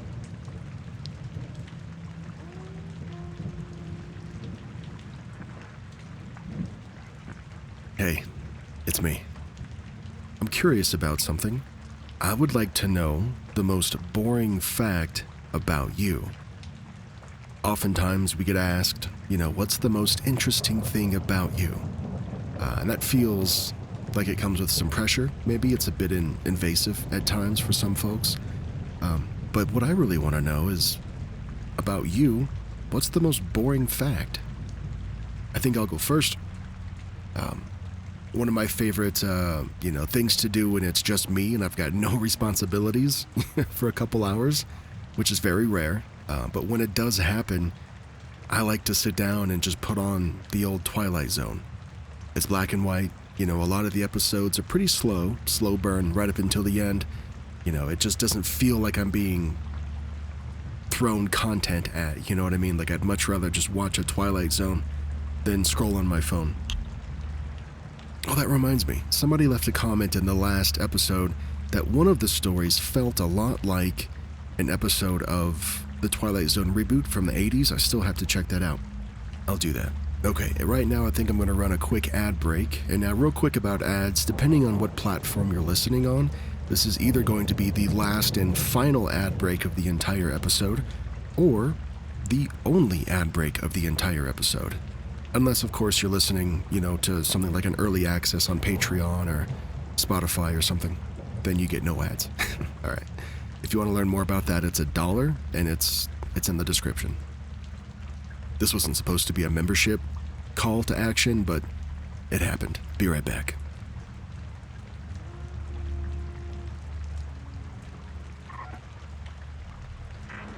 We saw something in the clouds. So a little while ago, my boyfriend and I spent a really sweet summer evening sitting on the couch on the porch at my parents' house, which has an amazing sweeping view overlooking the city and the harbor almost a full 180 degrees. We watched the sunset as everything turned orange and pink, and we ended up spending nearly 2 hours just cloud spotting. The porch's wooden boards were creaking just softly beneath us as the city lights began to wink on. He's the best person to do this with. We saw so many things in the clouds, dude. Bunnies, crocodiles, dragons. Every new shape made him laugh. It's this soft, just delightful sound. And I found myself tracing shapes in the air with my fingertips. It felt almost spiritual, like we were watching the entire history of the world move across the sky. It was strangely euphoric. And then, I kid you not, we saw ourselves on that porch swing right there in front of us, up in the clouds. We both saw it. We both went quiet. We froze. I could feel both of us kind of holding our breath, not knowing if what we were seeing was actually what we were seeing. It was the coolest and the freakiest thing to look up at the clouds and see the little shape of us sitting together on the front porch swing. And before you ask, no, neither of us smokes weed.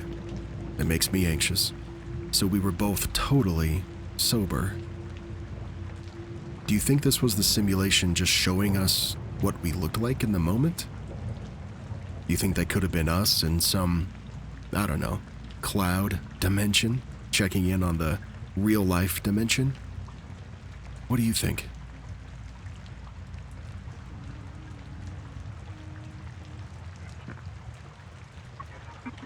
Have you ever just thought something into existence?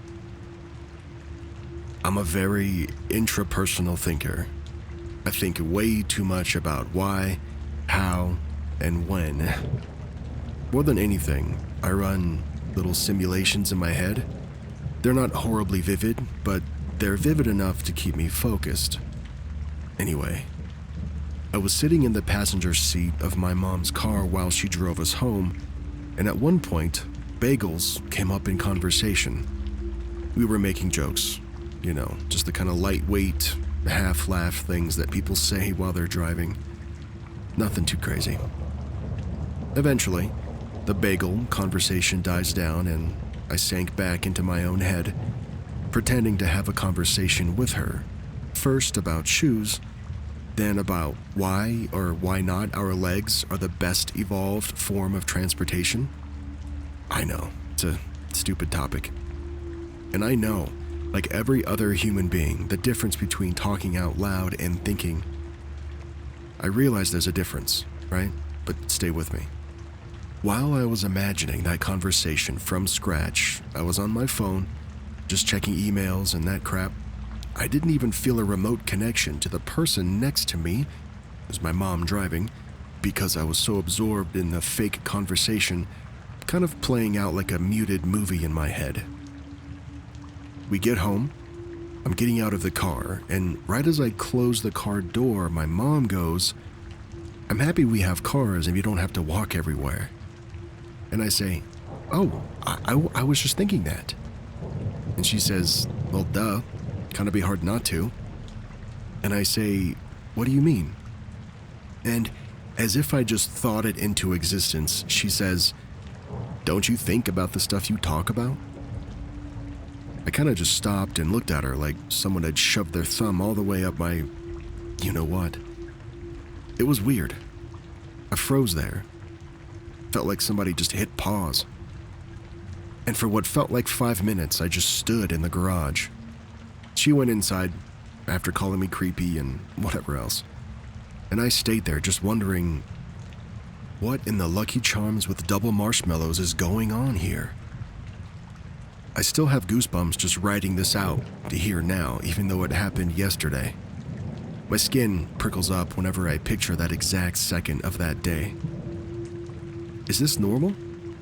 Is this some sort of effect? Because I know I didn't say anything. And when I asked her about it today, she said, "Yeah, no clue why you found legs so intriguing." Now I'm just kind of stuck, half gaslighting myself in either direction, trying to decide whether I actually said it or didn't. Has anybody had this happen to them before? Was my mom reading my mind? Or did I actually think this fake conversation into existence?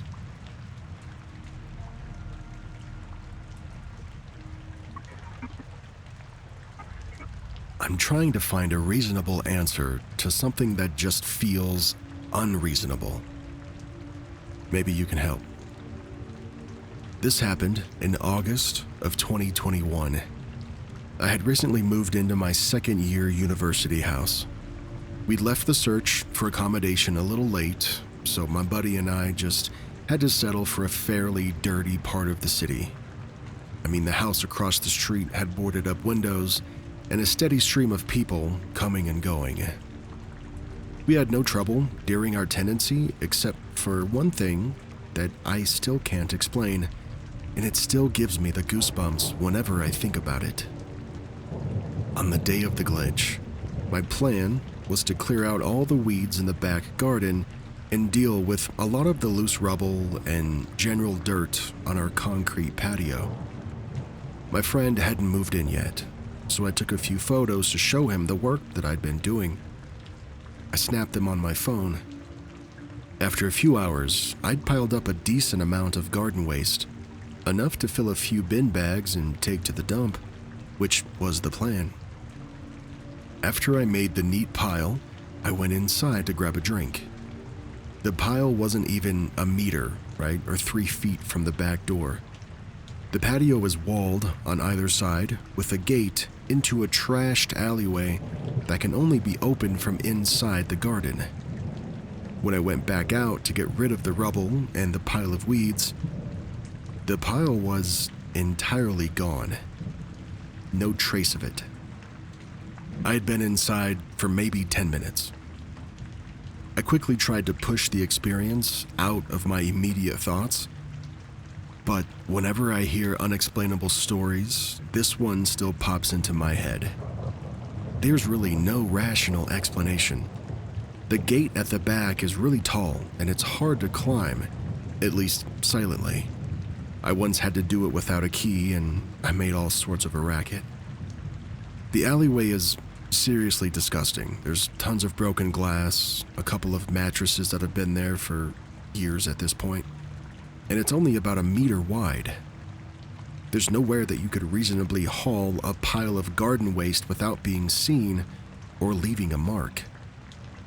If we ever do try to explain it rationally, who the hell would break into someone's back garden to do a small chore and then leave without making a single sound or leaving a single trace?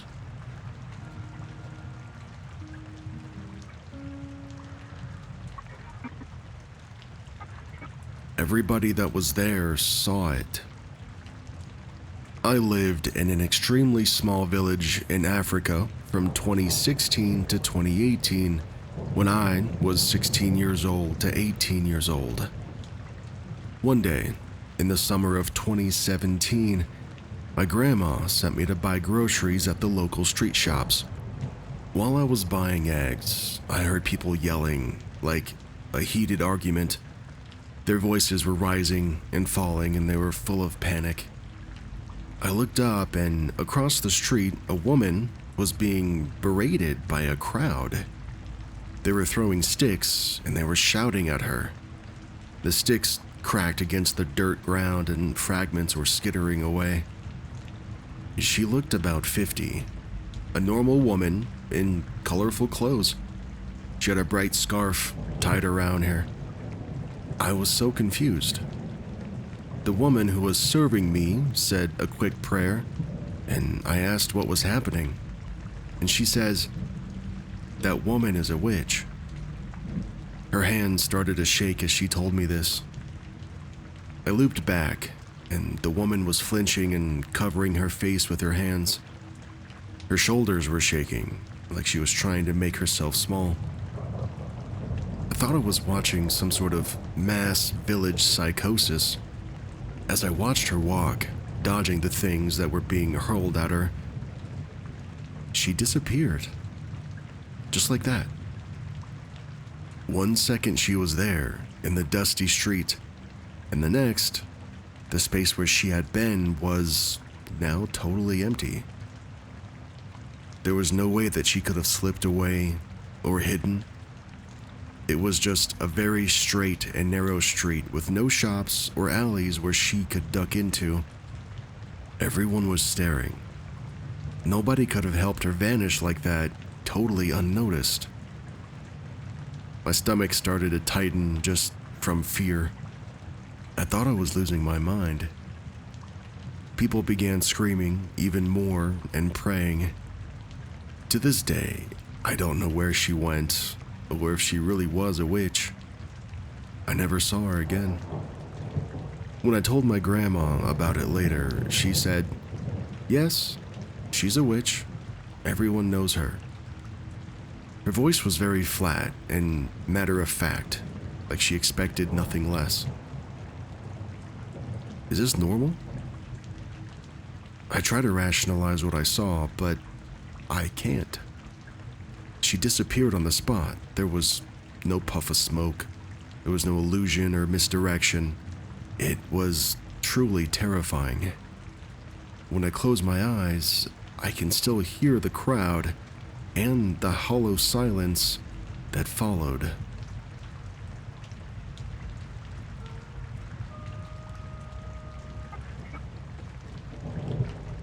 Time skip. I gained time, but didn't lose time. I travel back and forth across the country a lot, from West Coast to Midwest. I always go the same route. I stop at the same stops. I've been doing so for a little over a decade. I leave at 10 a.m. from the West Coast, and I arrive in the third day in the late afternoon, about 5 or 7 p.m. each time. On one trip from west to east, I was a day-and-a-half drive away from my destination. I stopped at my usual gas station to fill up and call ahead to let people know that I was on schedule. I got back in the vehicle and got back onto the interstate. A few minutes later, I pass a sign that has the name of my destination on it, and my thought was how I've made this trip this many times and never noticed there's another town with my town's name. A couple of minutes past that sign, I see off-ramps for a city ahead. It's my city. As this was the second day of a 3-day trip, somehow, I gained more than 24 hours. I pulled into my destination, and my friends were shocked. I have no missing gap of memory. My phones showed that I did place the call in Nebraska, and it was 40 minutes prior to me pulling into my final destination, corroborated by my friend's phone. The math says I would have to be driving over 300 miles per hour non-stop since I left from my initial spot a day before to make it all the way to my final destination this quickly, which, obviously, I wasn't. I've searched for an answer for a couple of years now. Only thing I can find is about people missing or losing time. I even asked AI and it can't find anything on gaining time. It happened once more, months later on a trip from east to west. There's a town sign that I see, and when I see it, I know I've got about 2.5 hours left before I'm done with the drive. I pass the sign, and not 5 minutes later, I'm pulling into town. Again, no gaps in memory, and no logical explanations. It hasn't happened since that trip, though. I've made this trip roughly, 100 times or more, and these instances aren't the only illogical or improbable or impossible things that I've witnessed. I'm hoping that someone has seen, or at least heard of this before. Anyone with any thoughts as to what occurred would be helpful and appreciated.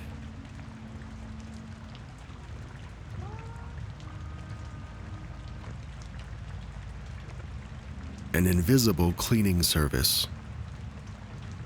The weirdest thing just happened, and my husband and I agree that the only possibility is the world's weirdest glitch in the Matrix. I have 3 dogs and a nice fenced-in yard.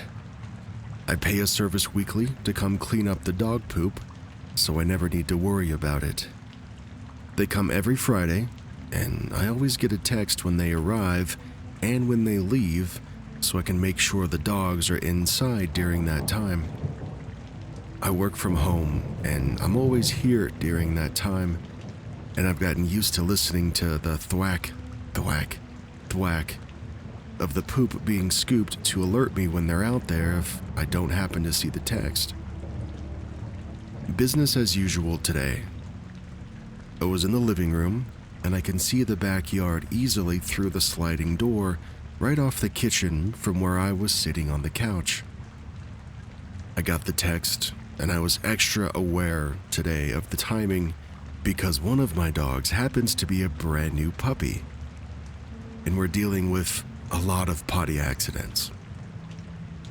A few minutes after the text, I was listening for the scooping sound, and I didn't hear it. So I got up, and I went to look through the door and the window. I didn't see anybody out there. It had only been less than 5 minutes, and they're really thorough. It usually takes them about 20 minutes or so to do the entire yard. And that was weird. So I went out front to look.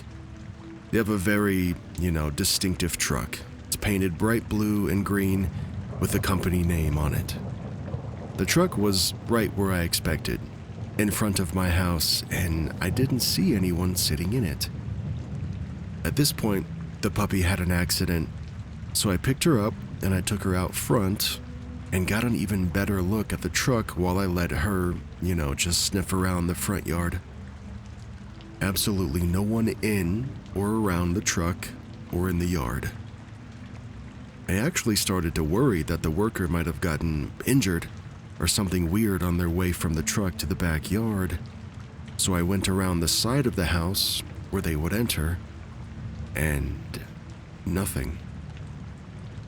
I brought the puppy back inside, and I checked the cameras that are on the side of the house and the backyard.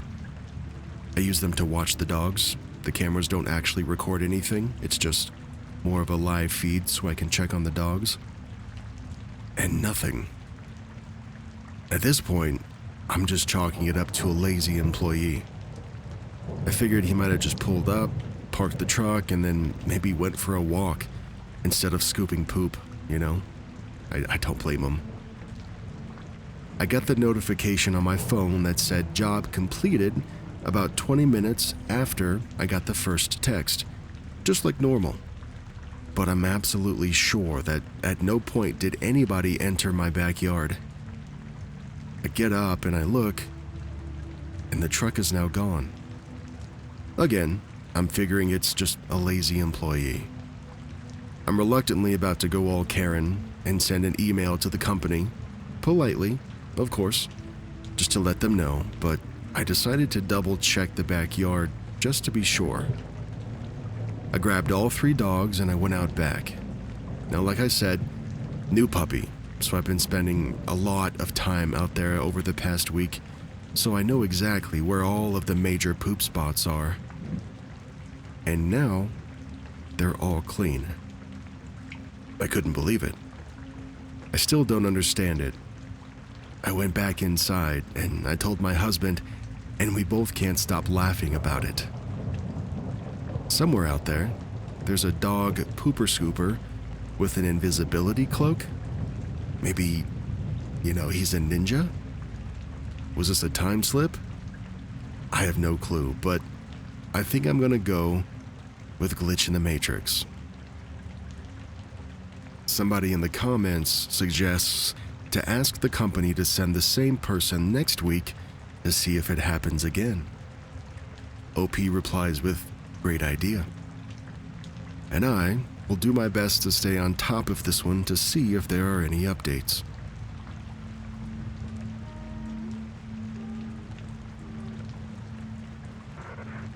Sunscreen. It was summertime, about 8 years ago. I was doing demolition work for my late uncle on an apartment complex that was getting renovated. He was the foreman, and he hired me for some extra help. It was cash and physical work. You know, things like pulling up nails, ripping up tile, jackhammering concrete, hauling junk, tossing toilets in the dumpster. I was young, and I could use the money. I'd been posting videos of the demolition on social media, and a guy that I knew, let's just call him Joshua, saw one and asked if there was room for another worker. My uncle said yes, so Josh started showing up. One sunny morning, it was just me and Josh on site early. The apartment complex is a ring of units around a central courtyard. There are some trees, a shed with a fenced area, some grass, and a pool that's filled in. The site sits on a slope. The street is on the high side and it slopes down toward the courtyard, so you don't really have a direct line of sight diagonally across the whole space. Josh and I are parked near the entrance. I was assigned Unit 18, which sits on the far side of the complex across the courtyard, and Josh was in Unit 3, it was just right by the cars. I grabbed my backpack with my water, my sunscreen, and my snacks, and I headed toward Unit 18. And he was on his phone in Unit 3. As I neared Unit 18, I stopped in front of the door and I pulled out my spray sunscreen to put some on. I sprayed my arm, maybe not even 3 seconds, and immediately, like the next instant, Josh yells across the courtyard, "Hey, are you using sunscreen?" I thought he was kidding, but I shouted back, "Yeah, I just sprayed it." He says, "No, bro, I just smelled your sunscreen from over here." I stood there, very confused. At that point, Josh and I were about 40 meters apart, roughly 130 feet, and we were positioned diagonally. I was on the low side of the slope, and he was up on the high side. Like I said, there were trees, a shed, fences, and plenty of bushes between us. I could barely see him. There was no breeze, nothing that would carry the scent uphill and through all of those obstacles from where I was to where he was. I thought maybe he heard the can spraying and just reflexively reacted. But these spray sunscreens, they're not loud. They don't make that loud hiss like spray paint does, for example. From that distance, with the road noise and the obstacles between us, that didn't seem like the likely explanation. We shrugged it off, and we did the day's work. And I never saw Josh again after that summer. Even now, 8 years later, it bugs me. How could atomized sunscreen travel that far, uphill, through all of those obstructions and reach him essentially instantaneously? The speed of his reaction was the strangest part. So fast that it just felt reflexive. I honestly can't stop thinking about how impossible it felt in that precise moment. A commenter on another forum suggested that he might have heard the can and reacted, but like I said, those cans are pretty dang quiet. Still, I'll admit I don't have an alternate explanation, but maybe somebody here does.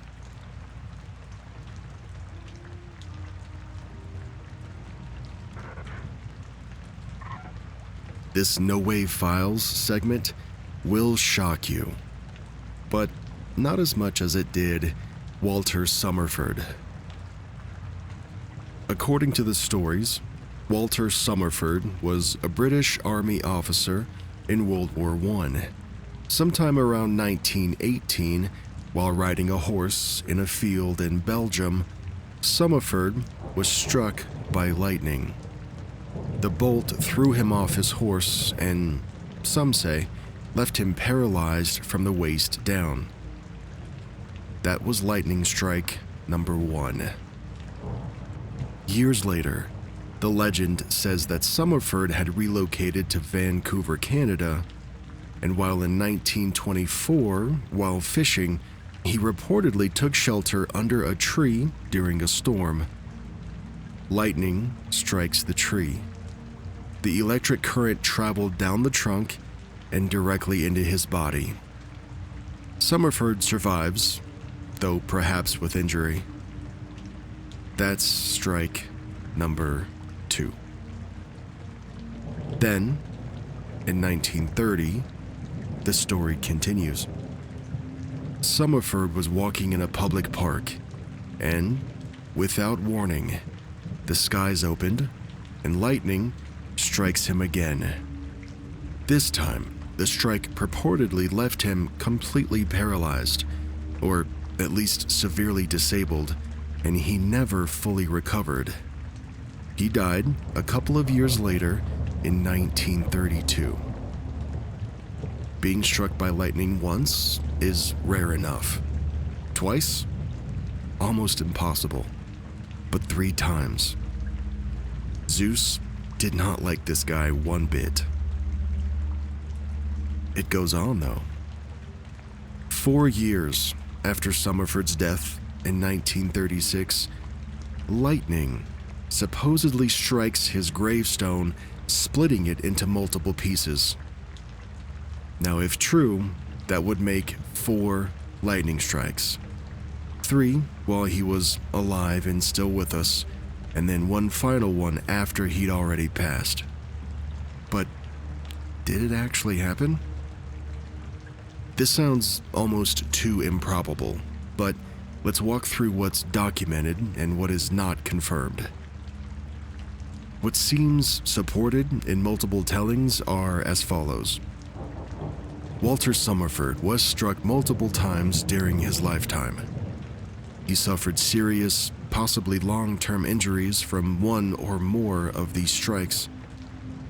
And there exists, or existed, a gravestone in Vancouver attributed to him. And at least some sources assert the gravestone was damaged by lightning. However, there are several unsupported things as well about this story. For example, there are no contemporaneous medical or military records available publicly that confirm Summerford's service or the dates of his injuries. Also, there is no reliable newspaper article from the era that verifies the gravestone was definitively struck by lightning 4 years after his death. Also, some details, like the dates and the locations and the level of paralysis, they differ between sources. Some sources even say the stories are likely apocryphal or legends. The narrative here is compelling, for sure, but parts of it rest on secondhand accounts, folklore, and modern retellings, not archival evidence. If the story is taken at face value, the pattern looks like this. 3 incidents of lightning striking Summerford, all under different conditions, followed by progressive injury, paralysis, and a severe decline in mobility and health. Then, his death and burial, and the split-open gravestone, again attributed to a lightning strike. From a scientific perspective, is it impossible? No. Lightning is random, rare events happen, and there are people with multiple documented lightning strikes. But combining multiple live strikes and a post-mortem gravestone strike is extremely unusual. And much of Summerford's story hinges on rumors and lore rather than documented fact.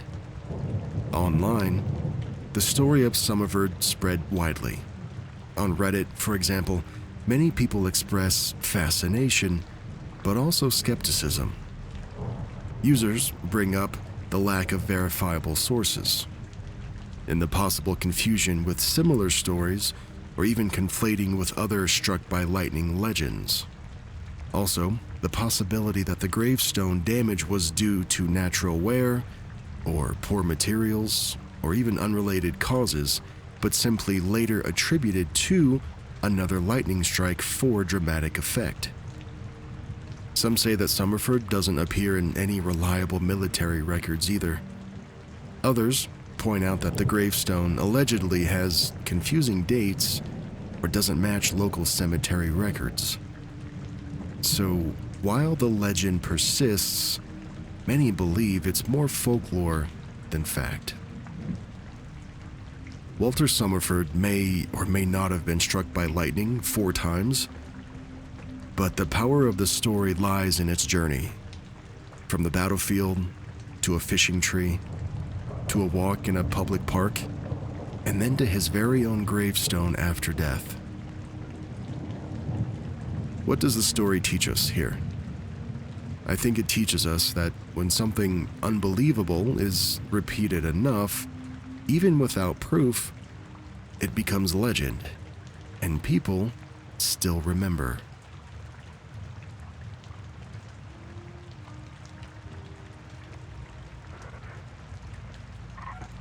Has anybody else had this weird glitch happen to them?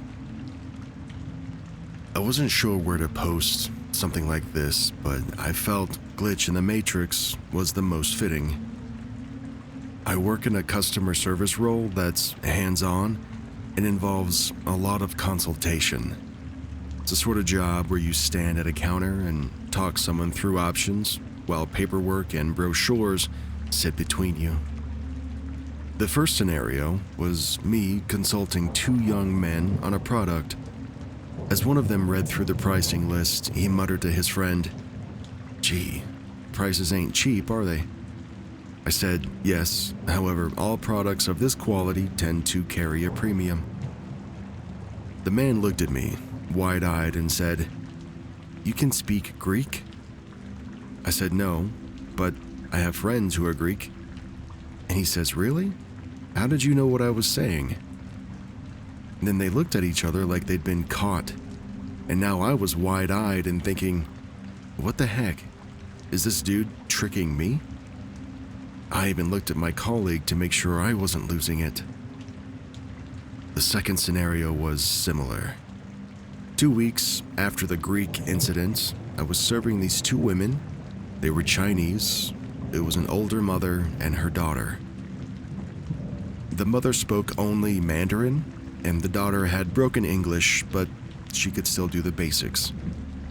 The mother mentioned to her daughter that she liked the red color of the thing we were talking about, and I reflexively replied, "Yes, this is the best one for you of all the colors," before I realized she wasn't speaking English at all. The daughter breaks into a big smile and says, "You can speak Mandarin?" I said, No, I can't. And then I felt my face go blank for a second. I'm not sure what's going on here. Both times, people reacted like I'd somehow answered in their language. And both times, I was genuinely surprised. Has anyone else had an experience like this? Is there some weird subconscious thing that's happening? Or am I just being extremely lucky at guessing?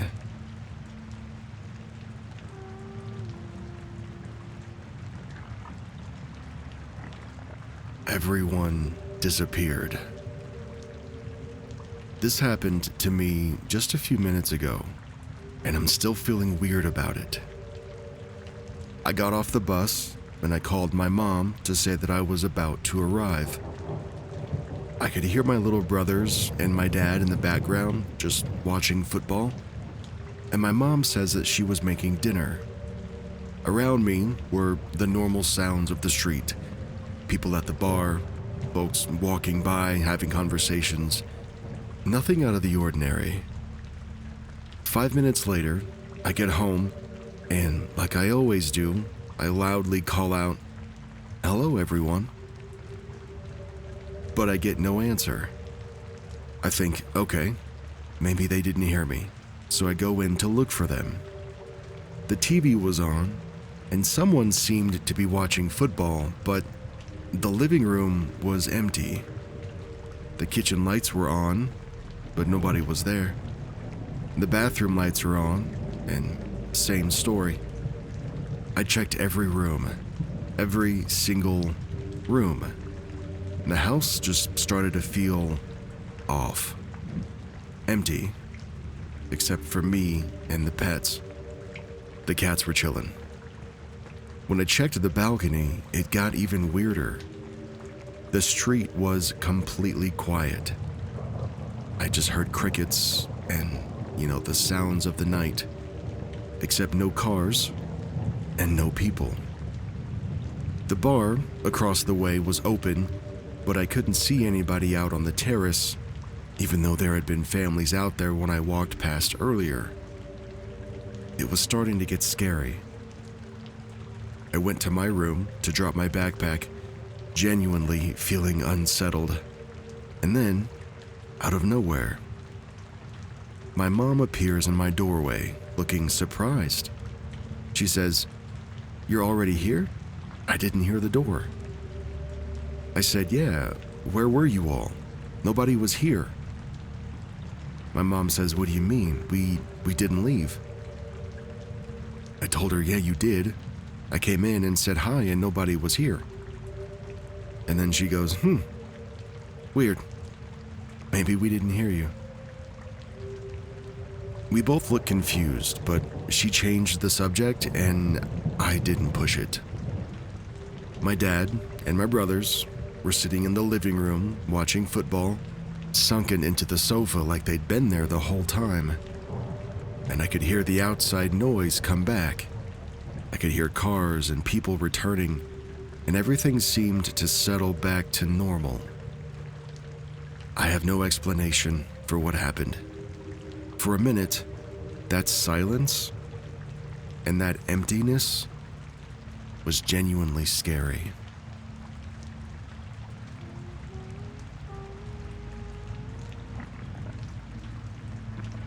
My neighborhood disappeared.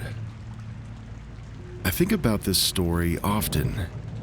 I like to blame the fact that it was dark that night and I was so angry that I must have gotten confused. I moved in with my boyfriend in 2023. We lived in a nice elderly couple's basement, although the basement was pretty dingy. It was nice to be away from my abusive mother, though. My boyfriend and I argued a lot, and we moved in together really fast in our defense. We're fine now. One night, we got into an argument, and I left. I suffer from BPD, or borderline personality disorder, and leaving to clear my mind is the best option sometimes, just to avoid escalation. It was late, but not that late. Probably around 8 p.m. We live in a suburb, and there are houses everywhere. I felt safe. I grew up in the projects, so living around houses actually felt nice for me. I was confident that I'd be fine. It wasn't the nicest neighborhood, but it was a lot nicer than what I was used to. I walked for a while, trying to calm myself. I walked and walked. I recognized everything, of course. I passed houses that were landmarks for me, all things I've seen before. And because I didn't know the neighborhood that well, I tried to walk as straight as possible so I could easily know how to get back. Pretty soon, I passed a grocery store, one that I had never seen before. It was right on the corner of a cross section. All of a sudden, things just start to look different. The houses kept getting bigger and more grand. I was now looking at these elaborate, large glass homes that were practically mansions. Christmas decor littered the streets. It was around September, though, a little early for Christmas decor, but nothing that I hadn't seen before. I remembered it was September because I wasn't wearing a sweater and I was fine. I just had on a graphic t-shirt I walked more and more, and suddenly the streets branched out wider. My neighborhood was the suburbs, but it wasn't lavish by any means. I was honestly so in awe of these homes, I walked and looked around. I remember a man jogged past me once. I looked into the homes and I saw a woman just folding laundry, usual stuff. Nothing seemed out of the ordinary. Soon, I walked and I was suddenly near a lake. It's a gorgeous lakefront with homes everywhere. The streets were completely empty except for the man that jogged past me earlier. I continued to walk away from the lake and I turned down a dark block. All of the streetlights were off except for one. I suddenly felt a little uneasy. The streetlights all being off, except for that one, of course, scared me. So I walked a little faster. I turned around, a little paranoid, and I noticed a younger kid behind me. He might have been a preteen. He was also minding his own business. It was like nobody really noticed me. The kid was just standing there, not really doing anything. And the worst part is, I don't remember how I got back home. The last thing I remember is the streetlights. All I know is I must have kept walking and walking, and the next thing I remember, I was being back in my own neighborhood because I was suddenly in front of a house that I did recognize. They played loud music while the whole family danced in their front yard. I just smiled and walked past them to my basement. I told my boyfriend about it a few days later, and he had no idea what I was talking about. My boyfriend grew up in this neighborhood. He lived here all of his life since he came to America. And I told him to look for the grocery store one day when we were driving, and I couldn't find it. I even told him about the big houses and the lake that I saw, and he said no, there were no big houses. There is no big lake.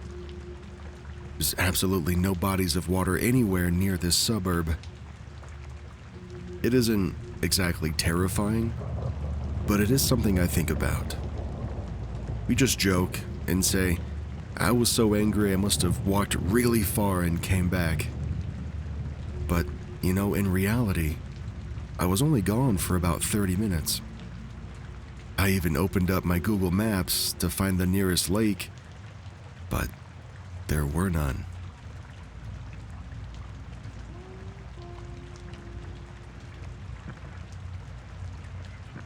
Hey, it's me. I shared a story in the last episode about a woman who hires a professional pooper scooper to come by and clean up her backyard once a week. Well, just to recap in this story, that person did the job, but he was never seen. He wasn't picked up on any of the cameras or the sensors, and she never saw the person in the backyard actually picking anything up.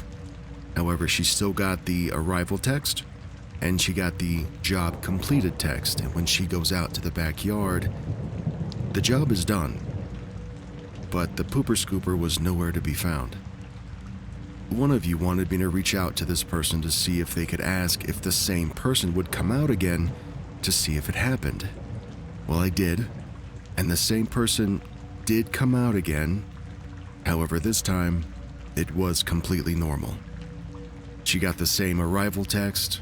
She was able to see him in the backyard for the entire cleaning session, and she got the job complete text just like normal. She goes on to say that he must have left his invisibility cloak at home this week. This same person, though, does have a pretty freaky doppelganger story that they wanted to share with me. And I'll read that after the break.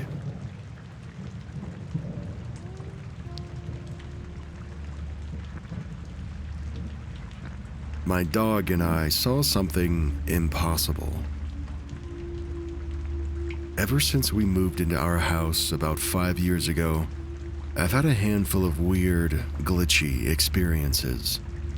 I don't know if the house is a glitch magnet or if I am, but this was the first and creepiest of the things that has happened since we've moved in.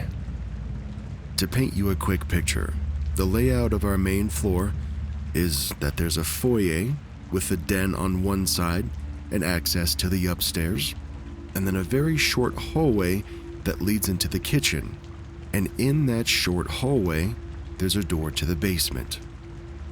Once you're in the kitchen, you can either go into the dining room or the living room, but both of those are only accessible through that kitchen.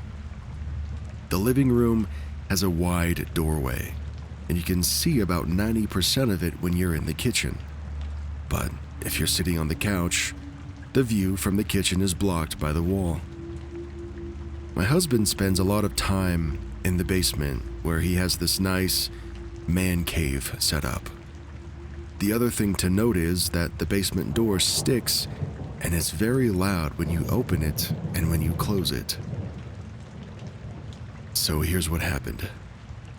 I was in the kitchen making dinner with my dog, Lola, just lying at my feet, waiting for me to drop something. We have a large kitchen island, and that's where I was standing. I was chopping and mixing, and I was able to see the whole kitchen basically from where I was. I heard the sound of that loud basement door, and I looked up to see my husband coming up. He didn't really look at me. He just shuffled through the kitchen and then into the living room. He disappeared into that section of the living room where the view is blocked, presumably to sit on the couch, and Lola immediately gets up and follows him. I keep cooking, and I start talking to him, telling him about some work drama that had been going on. He wasn't responding, but I figured he either wasn't paying attention or just didn't have an opinion on the gossip. Now, at no point did I ever leave the kitchen or even turn around. And just to reiterate about the floor plan, there is no possible way that he could have left the living room without me seeing him come back through the kitchen. I heard the sound of the basement door again, and my heart jumps. Nobody else lives in our house, and he's in the living room, so who could this be coming up from the basement? I called out his name, just in case he hadn't heard the basement door, and half a second later, he appears from the hallway, not the living room.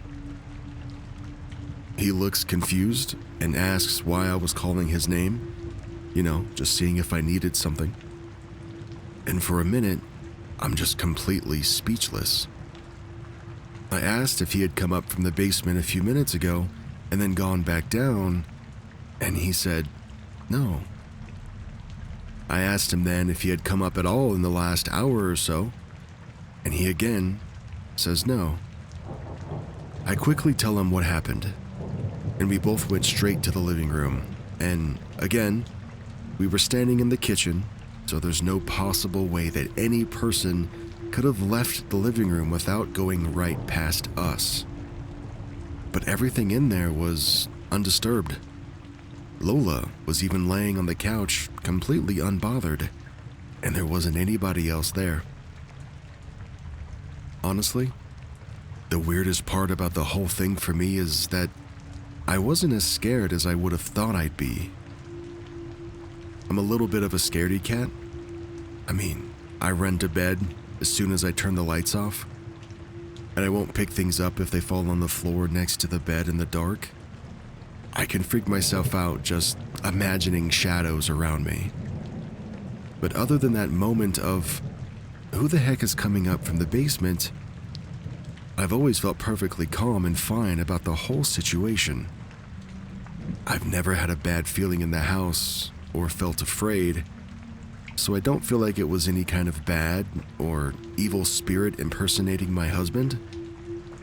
And besides, I think if it were, Lola wouldn't have been so comfortable with it either. So, either there was a glitch, or my husband accidentally astral projected. Those are my top theories, anyway.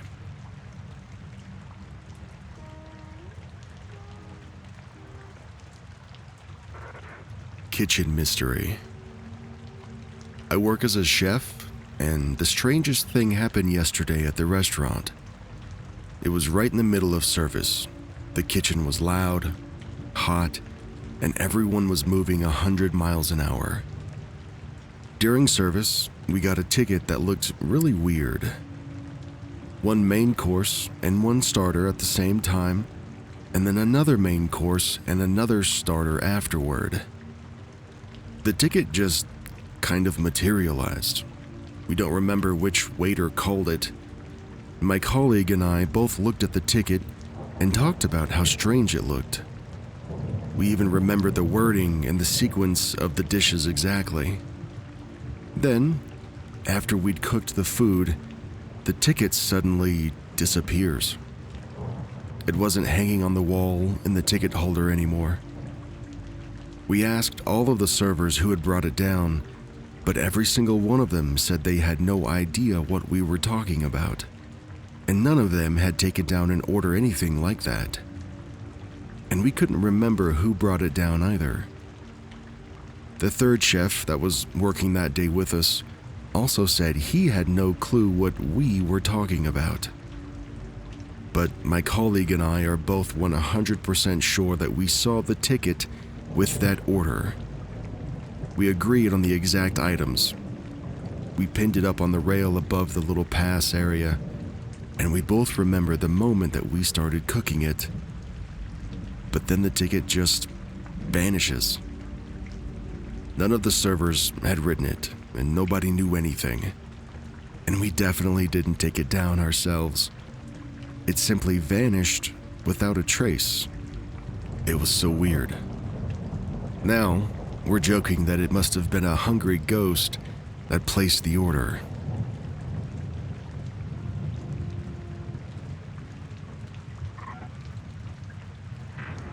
I've never seen a public place do this before. A few years back, my sister, my dad, and I went to Dubai for a holiday. We were walking along a waterfront at midnight. It had those boat-shaped restaurants moored against the quay, and you could also rent boats as well. Everything was closed though since it was so late, but the waterfront was well lit.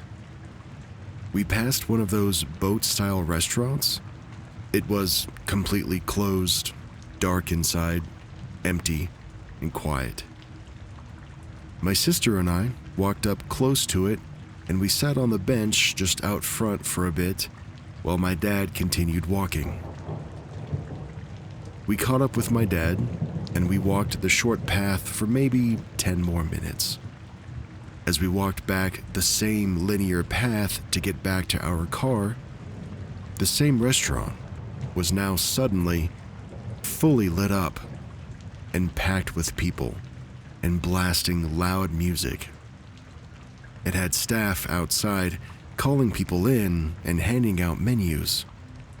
The sign was now glowing. Conversations and laughter were pretty much all we could hear. And it was the same boat, the same sign, and the same bench that we were all just at. We were all just standing there, flabbergasted. I even asked the front staff if they had just opened, and she looked at me strangely and said, "No." She shrugged it off and thought that I was just joking. She had work to do. My sister, my dad, and I all saw the same thing. And in the span of 10 minutes, the place had gone from totally shut down to looking like it had been open and lively all night. We still talk about it today, and we cannot, for the life of us, come up with a reasonable explanation.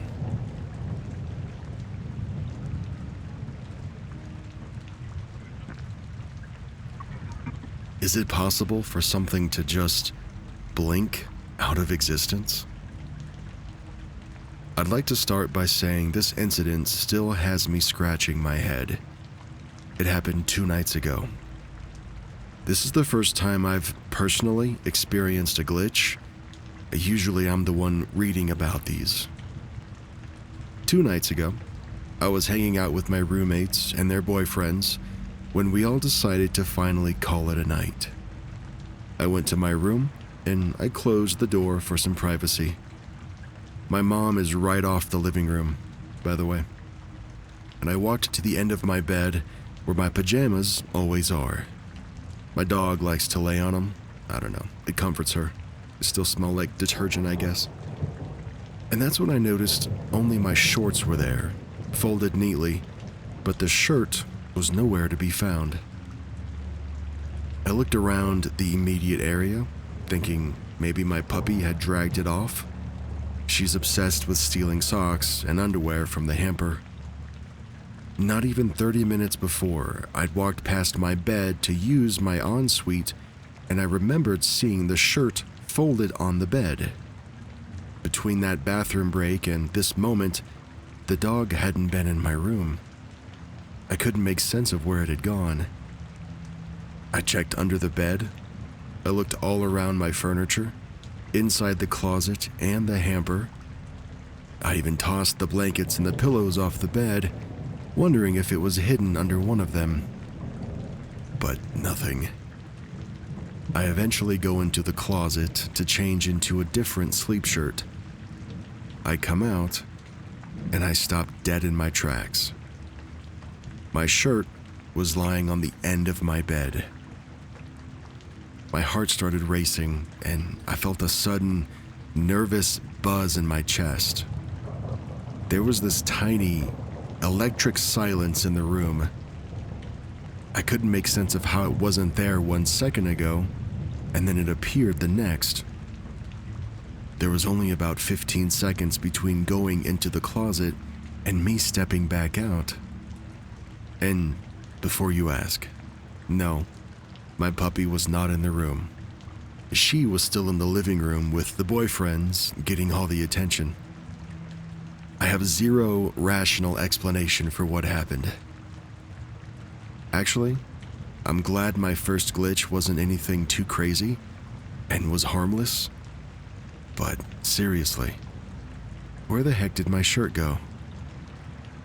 I'm just glad I got it back. It is my comfiest sleep shirt.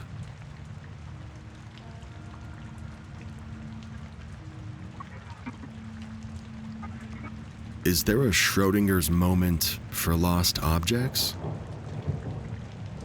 A while back, I bought some items at a local Dollar General. When I got my change, I noticed a strange penny. Now, I'm a sucker for rare coins, and it turned out to be a 1902 Indian head penny. It's not super rare per se, but I'd never had one. So I was pretty excited, and I set it aside for safekeeping. When I got home, I did something with the penny. The reason I say something is because I truly could not remember where I put it. I was getting ready to go to sleep, and the penny slid to the back of my mind. The next day, I wake up, I feed my cats, and I go to a friend's house for a few hours. When I returned home, I started my usual weekend cleaning routine. I started a load of clothes, I vacuumed my room, and I made my bed. Now, the making my bed part is important. After vacuuming, I started dusting, and I suddenly remembered the penny. I wanted to put it on my display table with a few other selected items, like a shark tooth, some gemstones, some feathers, and other rare coins, but I could not for the life of me remember where I had put the penny. I worried that I'd left the penny in the clothes that I washed, or worse, accidentally vacuumed it up. I began to search through my drawers and the normal places that I keep my rare bits, but nothing. I retraced my steps from coming home from the store, and I even considered calling my friend to check his place. Just as I was about to call, I noticed something right on top of my freshly made bed. The penny. It was sitting directly in the middle of the covers. It didn't make any sense. I always pull all the blankets and the sheets entirely off the bed and shake them out, and I remake the layers in order. The penny was in the most obvious spot. It was like it was waiting for me. It felt like a little Schrodinger's penny. It didn't exist until I started looking, and the moment that I searched, it just materialized. I laughed, and I committed the whole thing to memory. It's subtle, it's personally significant, and oddly reinvigorating for my curiosity about the world.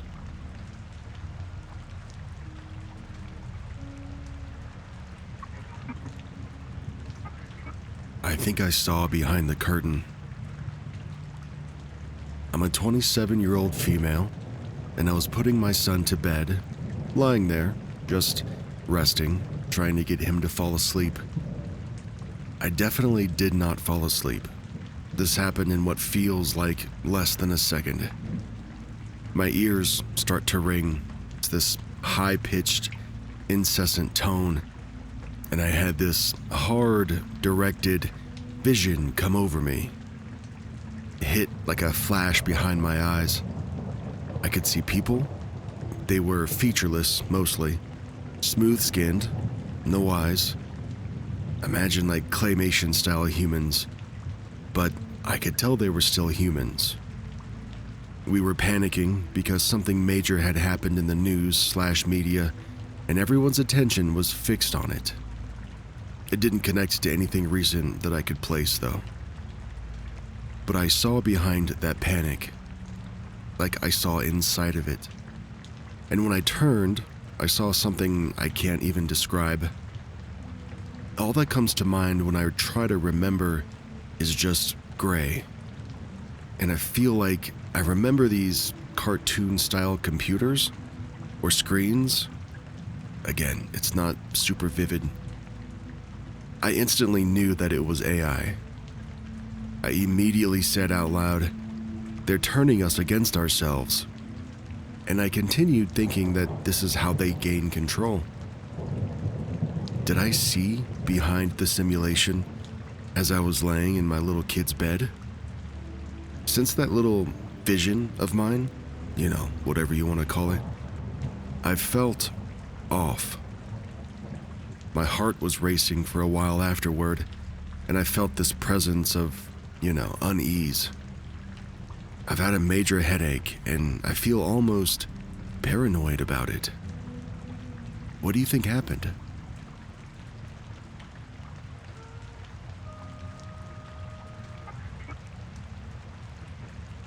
I saw myself from the past.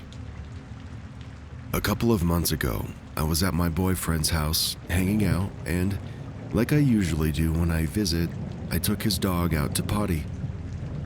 In his backyard, there's a barrier of trees separating their yard from the neighbor's yard. I watched the dog as he wandered, and I looked at the tree line, and I noticed a woman was standing on my boyfriend's side, looking down like she was staring at something on the ground. I turned back toward the door to get my boyfriend. He was coming outside shortly after me. But when I looked back, the woman was gone. My boyfriend said that the neighbors sometimes do come into their yard to retrieve something that's come through the trees, so it wasn't entirely unheard of. I still thought it was strange though, but I didn't think much more about it. Fast forward to yesterday. I was at his house again and went outside to walk around the yard, and at one point, my boyfriend stopped to check something on his phone, and I kept walking toward the same spot where I'd seen the woman. I was looking down at the ground as I walked, and then I glanced back up to my boyfriend's house to see where we had come from, and I saw someone at the back basement door. For a second, I assumed it was one of his parents, but then I realized it was me. I watched myself notice me and then turn toward the door. I was literally seeing my past self repeating everything that I'd done the day that I'd first seen the woman. It freaked me out so bad that I got a headache and I had to take a nap to calm down. Here's another detail. The first time I saw the woman was a couple of months ago. I couldn't make out a face. Her long brown hair was covering it while she was looking down, and nobody else in the house has long hair except for me. I had actually just taken my hair down right before we went outside. I'm not sure what to make of this. I do sometimes have auditory hallucinations, and I'm on medication for that, but I've never had a visual hallucination like this, and certainly never one that replayed the same scene twice. It could be a visual hallucination, but having the same scenario play out 2 times like this seems like, too much of a coincidence. I don't know what happened. I just need to know that I'm not crazy. Has anyone else ever seen themselves like this?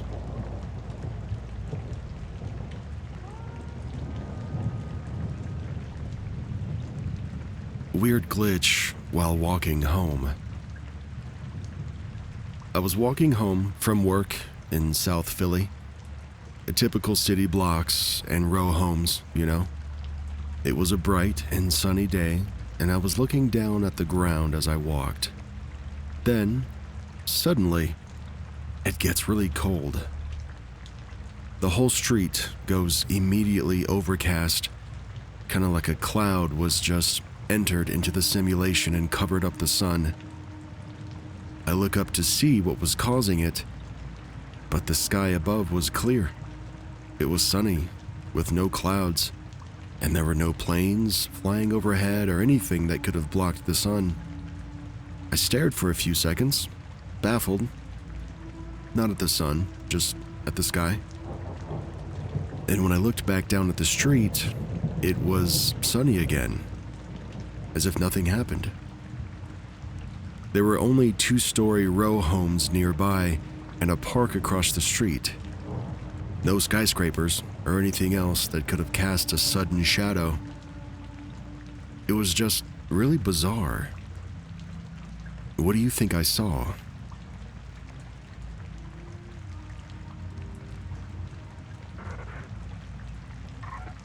This umbrella caused more drama than the How I Met Your Mother umbrella.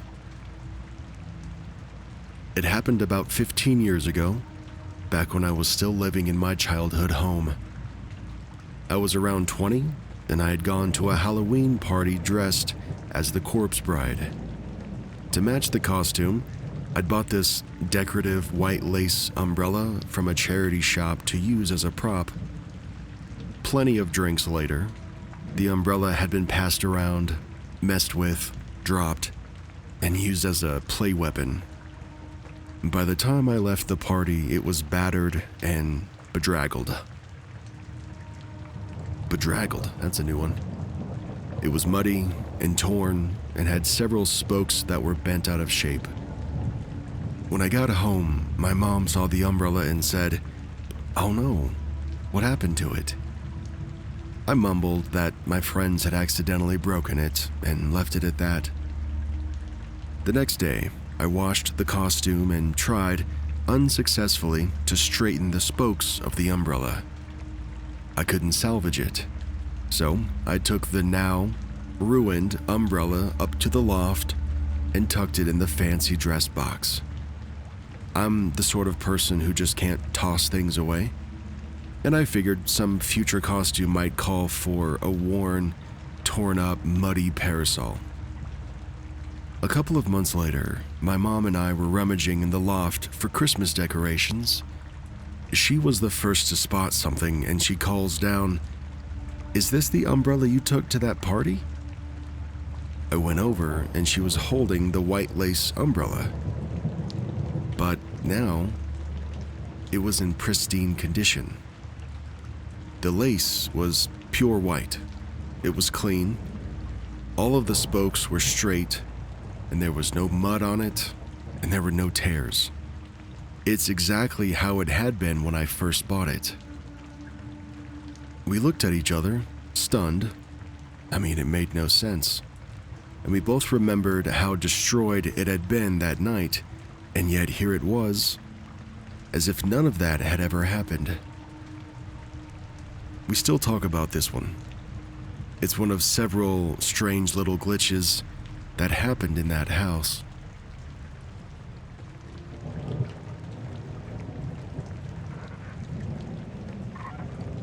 If you've made it to the end of any of my episodes over the last several months, then you know what's coming next. This is the No Way Files. In a quiet corner of Belgium, at St. Symphorien Cemetery just southeast of Mons, lie two gravestones facing each other, separated by only 7 yards of grass.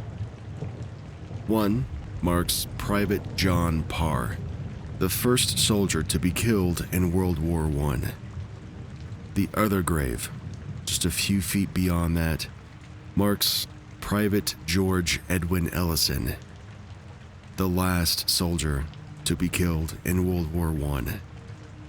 You might think that their graves were placed that way to make some sort of statement, but they weren't. They stand as a haunting coincidence. John Henry Parr was born in 1897 in Finchley, North London. In 1912, he joined the British Army's Territorial Force, reportedly lying about his age so that he can enlist early. He became a reconnaissance cyclist, riding ahead of troops to scout out enemy positions. Just 17 days after Britain declared war, Parr embarked across the Channel with his unit. On August 21st, 2 years later, of 1914, near the village of Oborg in Belgium, he rode ahead of his comrades and he encountered a German cavalry patrol. He was killed by rifle fire. He was 17. His body was never personally identified by family, and he was buried in a battlefield grave and later moved. George Edwin Ellison, he was from Leeds. He was much older. He was 40 years old at the time of his death. Before the war, he had worked in civilian life, he was married, and he had a son. In wartime, he served the 5th Royal Irish Lancers. Now on November 11th of 1918, just an hour and a half before the armistice took place at 11 a.m., Ellison was killed while on patrol near Mons at about 9:30 in the morning. Reports say that he was shot while crossing a canal. Why are their graves so close to each other, you might ask? Well, it wasn't planned that way. You see, at the time of their burial, nobody knew Parr or Ellison would become the symbolic first and last of World War I. Their graves ended up facing one another purely by accident. Or perhaps due to a cemetery layout or some later reinterment choices, which just means being moved. But now, the symbolism there is striking. Your rough timeline kind of looks like this. Parr dies in August of 1914, very early in the war. Ellison died in November of 1918, just before the war ended, 4 years later. Thousands of British soldiers died in between. Yet these two rest facing each other, and their stories converging beyond even death. The placement here underscores a bit of a devastating scale. 2 soldiers fall at the war's dawn and the war's dusk. Their graves frame the entire British war experience from beginning to end across 7 yards of lawn. Between them lie the names and the sacrifices of over 700,000 British soldiers who perished during the First World War, and their proximity now offers a stark symbol of futility and loss. On the internet, people respond with awe and emotion when they learn about this. Some people point out the tragic poetry of it all. The first and the last soldiers staring into each other's graves as though acknowledging a shared fate. Some cite this as evidence that history sometimes just writes moments of, well, let's call it symmetry that nobody planned on. There are some skeptics too. They note that the grave layout was never intended for symbolism, for sure. They actually say that it's a human tendency to find meaning after the fact. Some of these skeptics suggest that parish decisions, cemetery redesigns, and even reburials shaped this face-to-face alignment. Reddit threads praise the story while also questioning how much of it is just romanticized memory. Now, this story has circulated for as long and as deep as it has, not because of its strategic design, what you might think, but more so, it's because people, humans, seek closure and patterns in loss. John Parr's body wasn't identified initially. Even his own family remained uncertain of his fate for years. The gravestone lists his age as 20, because at the time they didn't know he was only 17. He lied to join the war early. Ellison, however, after years of warfare, had reached the very edge of peace, but he died just steps away from safety. He left behind a wife named Hannah and a young son. No records show their graves were placed in any symbolic positions when they were first buried. Only later did their stories find meaning in the orientation. Here are the hard truths. Private John Parr was likely the first British soldier killed in action during World War I. Private George Edwin Ellison was among the last British soldiers killed hours before the war had ended. Their graves, just several feet apart, they face each other in this cemetery. The dead rarely demand monuments like this. But in this case, the quiet alignment of two gravestones speaks volumes. It reminds us how war begins in youth and ends in exhaustion. How a war that destroyed so many finds its bookends in two men who could never share the same world. Now, when you stand in front of these gravestones at the cemetery, you can't help but feel this arc of history. The first shot and the last shot, and all the lives in between.